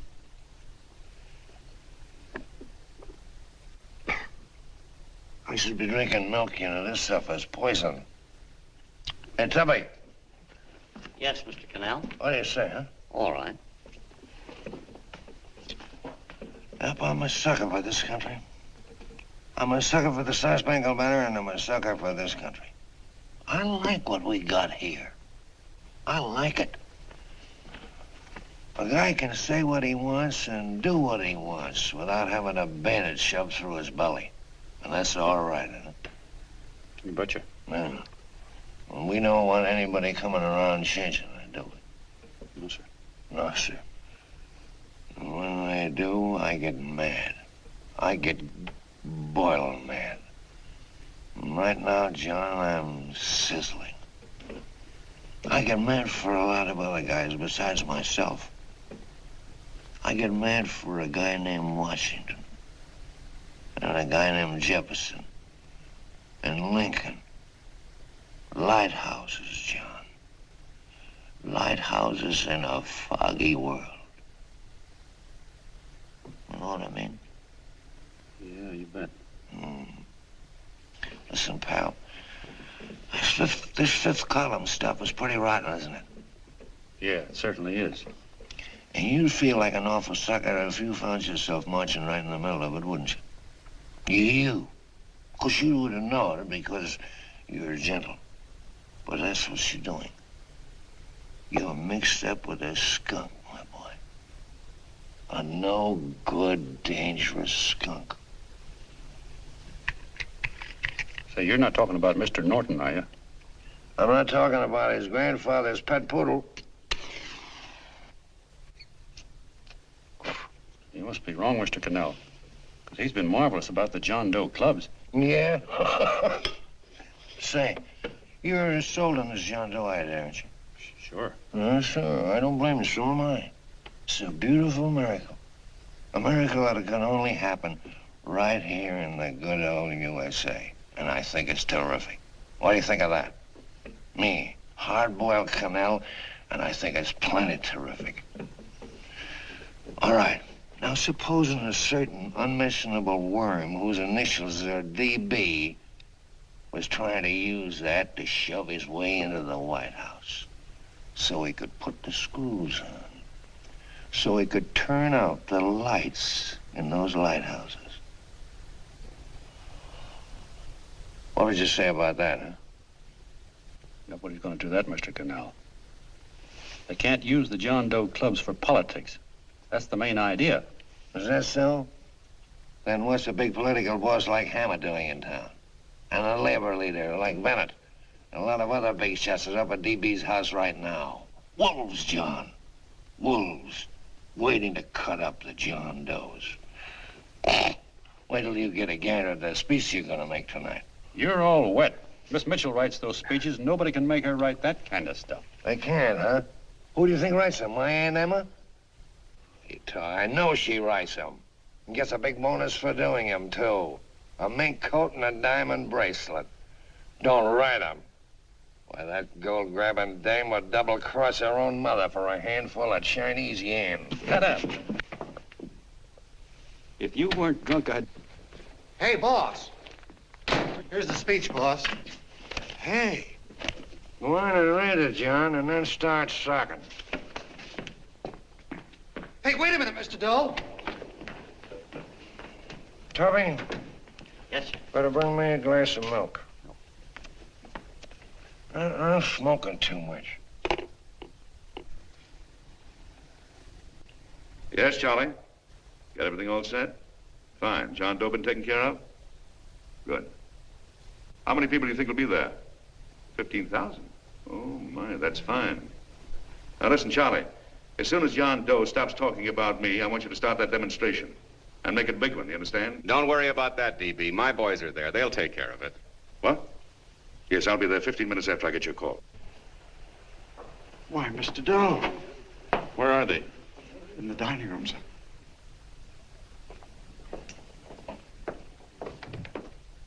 Now, gentlemen, I think we're about ready to throw that great big bombshell. Yeah, well, it's about time. Even a conservative estimate shows that we can count on anywhere between 10 and 20 million John Doe votes. Now, add to that the labor vote that Mr. Bennett will throw in, and the votes controlled by Mr. Hammett and the rest of you gentlemen in your own territories, and nothing can stop us. As I said before, I'm with you, providing you can guarantee the John Doe vote. Don't worry about that. You can count on me on one condition. Little Bennett's got to be taken care of. Didn't I tell you that everybody in this room would be taken care of? My agreement with you gentlemen stands. I'm with you, D.B., but I still think it's a very daring thing we're attempting. These are daring times, Mr. Barrington.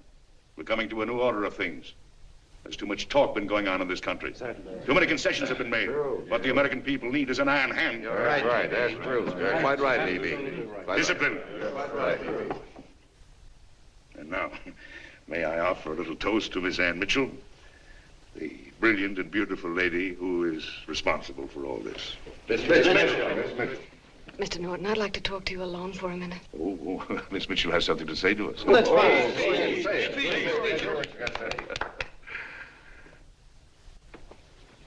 Hello?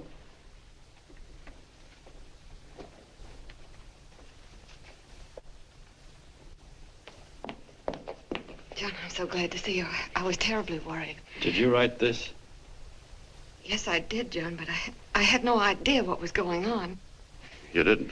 No. That's a swell bracelet you're wearing. John, why aren't you at the convention?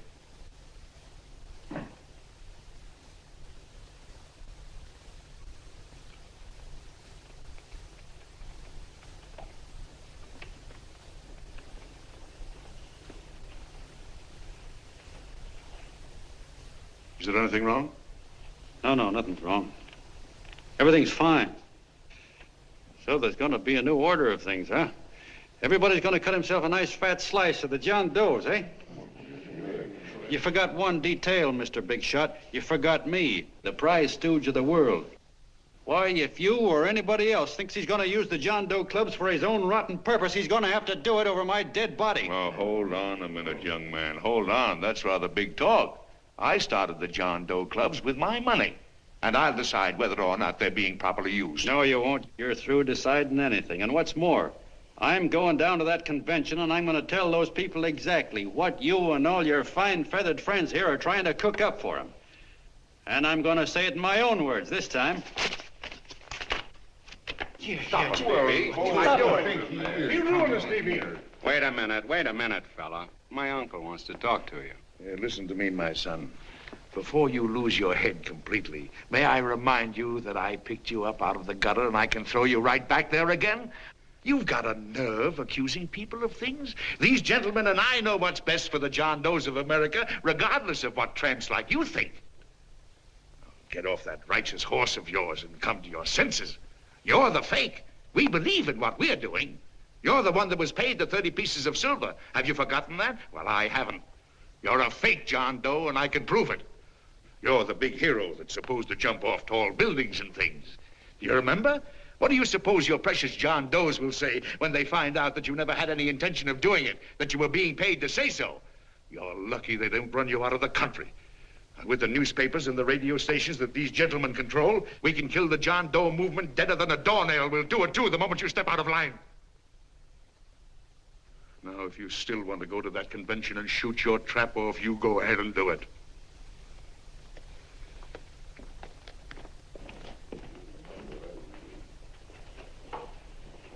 You mean to tell me you try to kill the John Doe movement if you can't use it to get what you want? You bet your bottom dollar we would.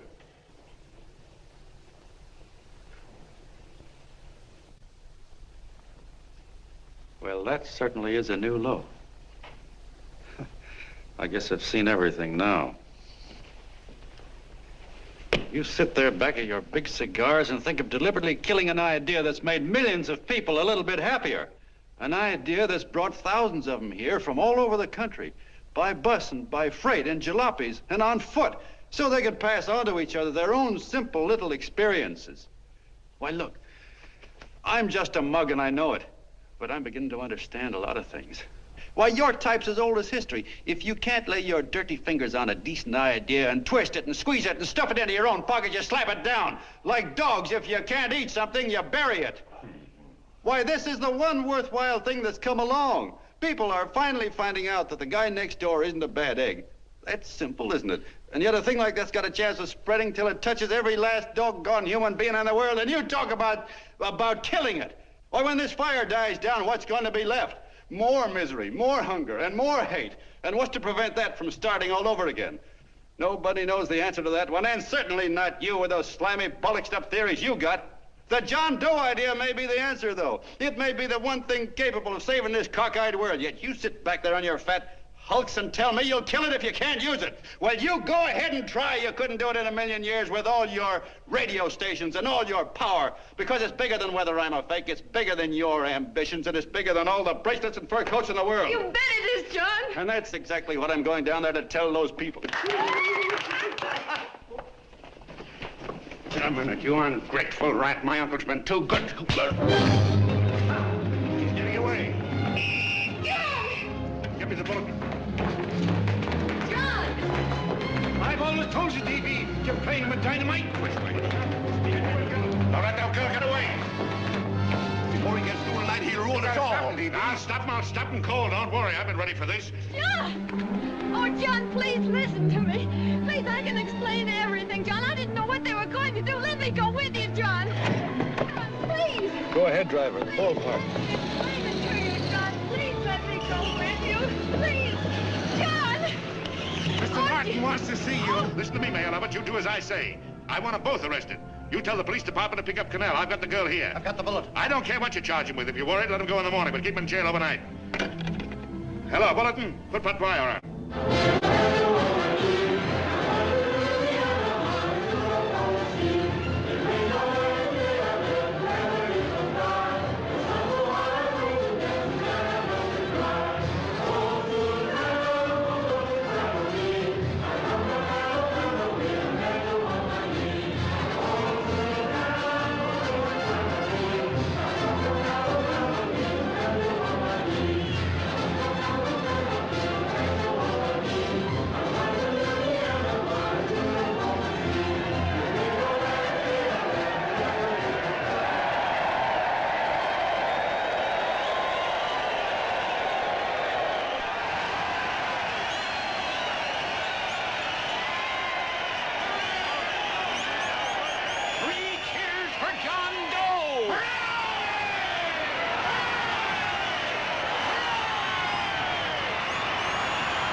Quiet, please. Ladies and gentlemen, let us have a moment of silent prayer for the John Does all over the world, many of whom are homeless and hungry. Rise, please. Everybody rise.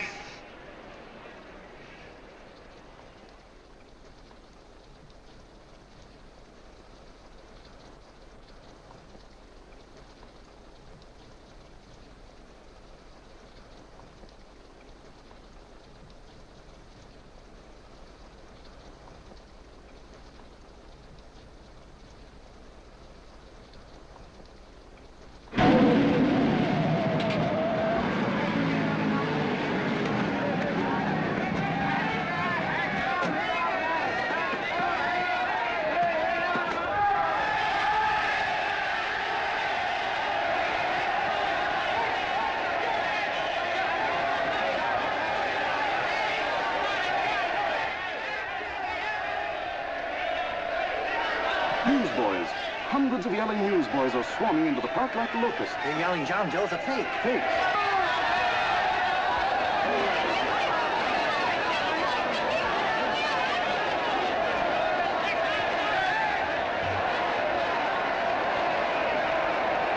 Federal investigation urged by Chamber of Commerce. How could he be a fake? It must be some kind of a gag. A what? A gag. A gag.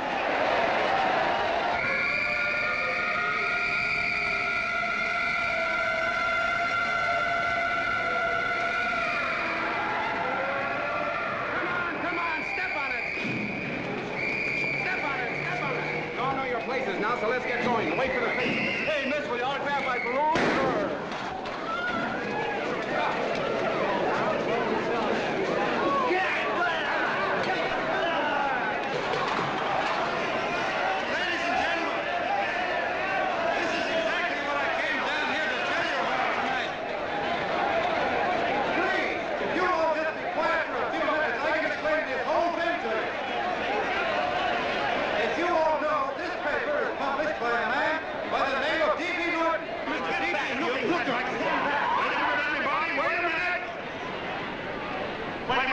Gentlemen, my name is D.B. Norton. You all know me. I accuse this man of being a faker.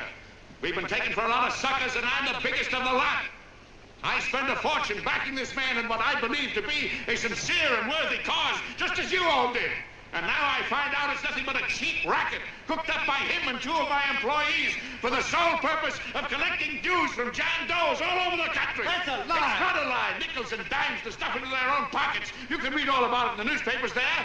That's a lie. Listen, Don't don't believe what... This man had no intention of jumping off the top of a building. He was paid to say so. Do you deny that? That's got nothing to do with it. Were you paid for it or weren't you? Yes, I was paid, but there And what about the suicide note? You didn't write that either. What difference Did you write it or didn't you? No, I didn't write it. Now, you bet your life you didn't. You look in your papers, ladies and gentlemen, and you'll find Miss Nixon's signed confession that she was the one who wrote it. Listen, folks, it's a fact that I didn't write the letter. There, you see, he admits it. You're a fake, John Doe. For what you have done to all these good people, they ought to run you out of the country. And I hope they do it.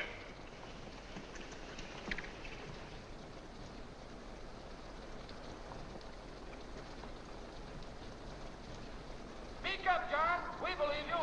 Please, listen, folks. Now that he's through shooting over his face, I've got a couple of things to tell you about. Come on, the rest of you get in here and riot. Break this crowd up. Come on. I'm sorry, folks, but we can't hear him anymore. Something's gone wrong with the loudspeakers. John Doe's a fake! Boo! They can't hear me. Boo! This thing's not working. Ladies and gentlemen.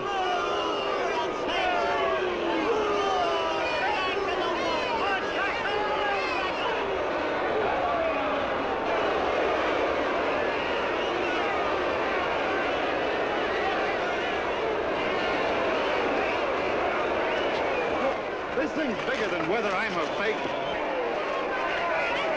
Look, Kirk, you believe me, don't you? Sure, I believe you. Walking my legs off, digging up 5,000 signatures for a phony. Well, there you are, Mr. Doe. 5,000 names asking you not to jump off any roof. It makes no difference, Bert. The idea's still good. We don't have to give up our club. Yeah, well, you can have it. They're starting to throw things. Somebody's going to get hurt. I'm afraid it'll be John Doe. Listen to that mob. I'm gonna go to him. All right, lady. Hey, what's your order? Oh, let me go. I want to go to him. Oh, please. Please let me go. They're crucifying him. I can help him. Sorry, sister, we got orders to hold. Orders from who? Can't you see it's a framer? And oh, Mother, they won't let me go. They won't let me go. Listen, folks. You gotta listen to me, everybody. Back to the jungle, you hobo. Trust another racket. Stick to your clubs. We've been fed baloney so long, we're getting used to it.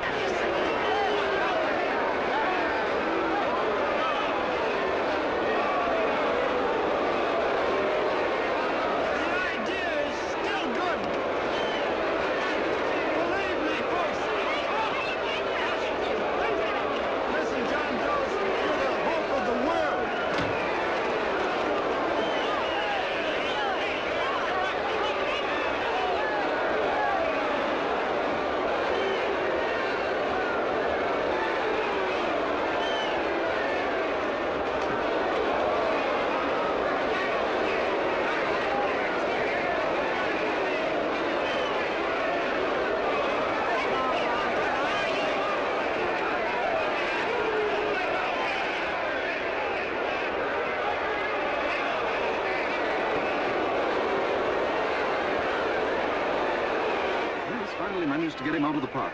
But if that boy isn't hurt, it'll be a miracle. Ladies and gentlemen, this certainly looks like the end of the John Doe movement. Well, boys, you can chalk up another one to the Pontius pilots.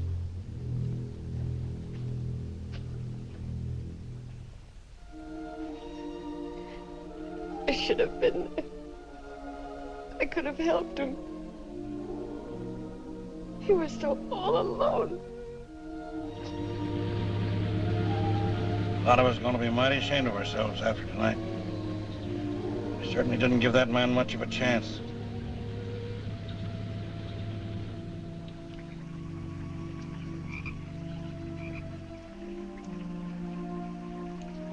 Have some more coffee, Long John? No thanks, Colonel.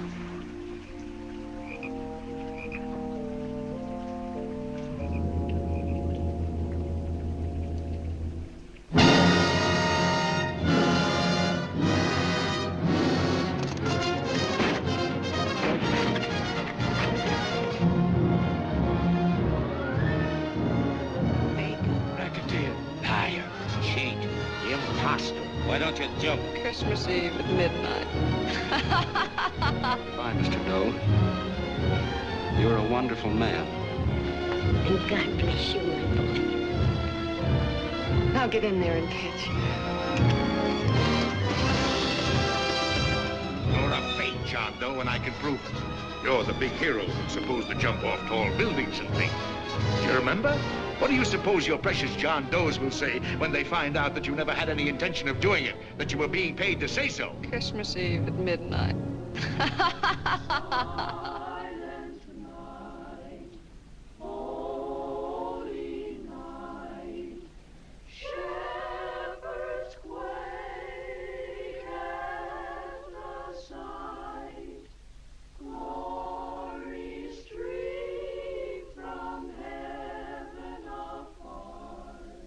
Merry Christmas, son. Merry Christmas.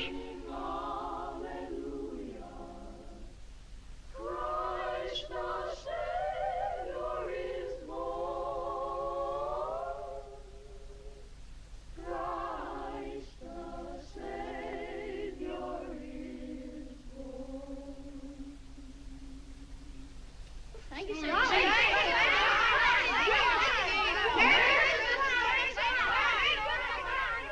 Who? John Doe. Is that screwball still around? Dame's been calling all day. Sure, I know. Yeah, at midnight, huh? Okay, lady. We'll have the place surrounded with nets. They're laughing at me.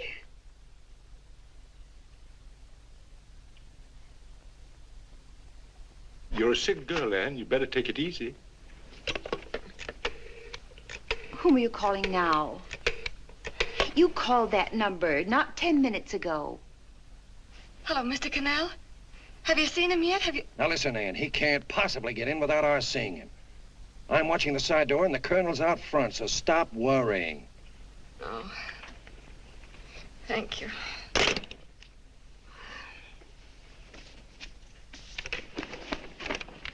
What, Ann? Anne, don't be foolish. If this isn't the craziest, the battiest, the looniest wild goose chase I ever heard of. Oh, shut up, Bert. Sourpuss is right. Yeah, well, if he is, I'm a banana split. That man is going to be on that roof. Don't ask me how I know. I just know, and you know it as well as I do. Sure. I'd like to believe in fairy tales, but a guy that's a fake isn't going to jump off any roof. I don't think he was any fake, not with that face. And anyway, what he stood for wasn't a fake. Okay, honey, okay.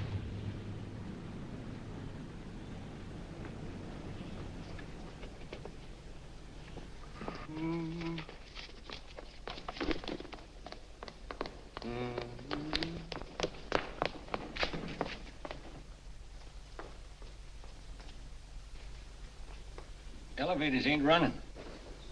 Colonel, You shouldn't have got out of bed, miss. has he been here? No. Have you seen him? I ain't seen him for a week. Where's Connell? He's watching the other door. Oh, gee, you're swell. Oh. No sense in going up there. I've been here for hours. He ain't here. Let me go, will you? Now that's crazy. It's 14 floors.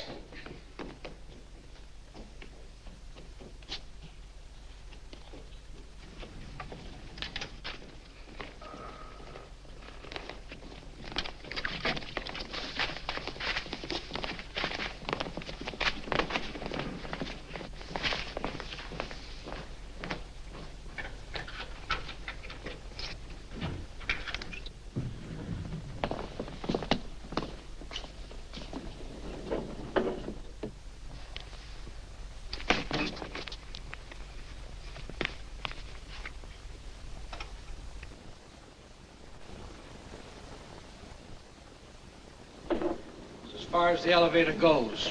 We gotta walk up to the tower.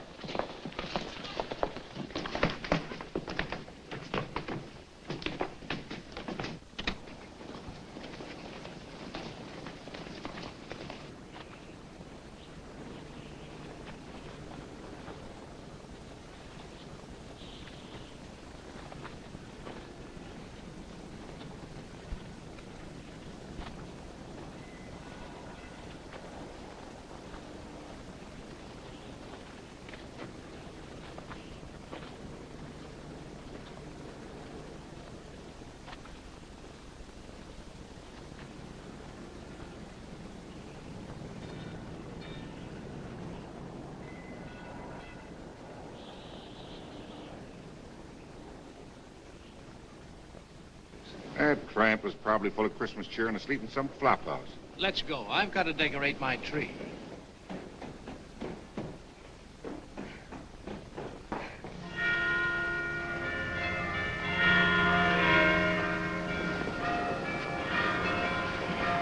Well, I give up. I don't know what gave us the idea that we'd attempt anything like this. I guess you're right. I'm afraid the joke's on us. Let's go. I hope nobody finds out we've been here.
I wouldn't do that if I were you, John.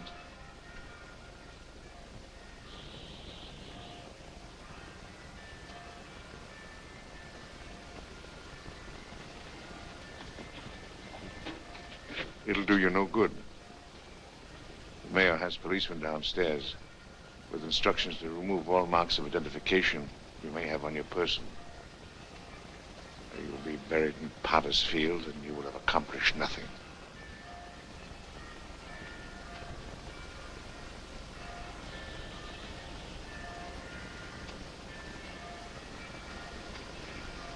I've taken care of that. I've already mailed a copy of this letter to Mr. Connell. John, why don't you forget this foolishness? Stop right where you are, Mr. Norton, if you don't want to go overboard with me.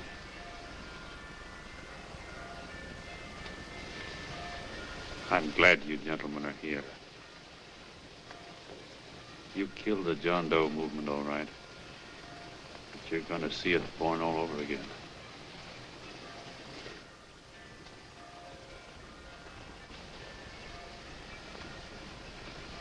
Now take a good look, Mr. Norton. John! John! Oh, John, no, I won't let you. I love you, darling. Oh, please. Please don't give up. We'll start all over again. Just you and I. It isn't too late. The John Doe movement isn't dead yet. You see, John, it isn't dead or they wouldn't be here. It's alive in them. They kept it alive by being afraid of That's why they came up here. Oh, darling. Sure, it should have been killed. It was dishonest. But we can start clean now. Just you and I. It'll grow, John, and it'll grow big because it'll be honest this time. Oh, John, if it's worth dying for, it's worth living for.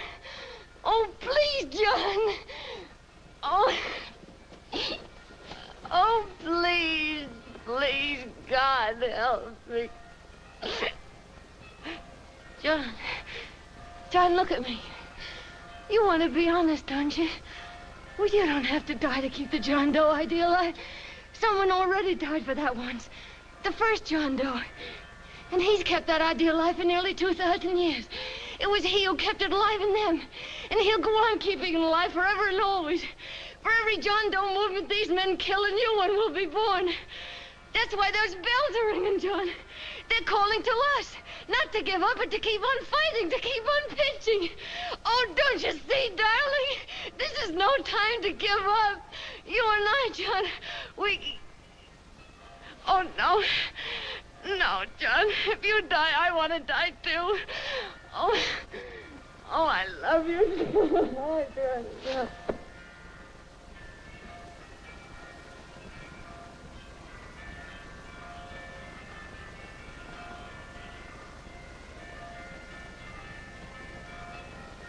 Mr. Doe, you don't have to. We're with you, Mr. Doe. We just lost our heads and acted like a mob. What Bert's trying to say is that we need you, Mr. Doe. There were a lot of us that didn't believe what that man said. We were going to start up our John Doe Club again, whether we saw you or not, weren't we, Bert? And there were a lot of others that were going to do the same thing. Well, Mr. Sourpuss even got a letter from his cousin in Toledo. I got it right here, Mr. Doe. Only it'd be a lot easier with you. Please. Please come with us, Mr. Doe.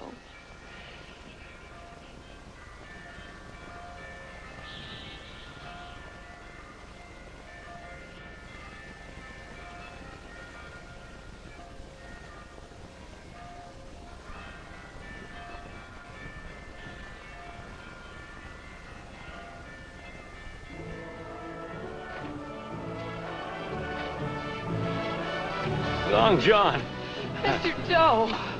Here, we'll help you with her. She'll be all right. Mr. Doe, take her right down to the car. And right up front. Look, we got a car right down for her. They are, Norton, the people. Try and lick that.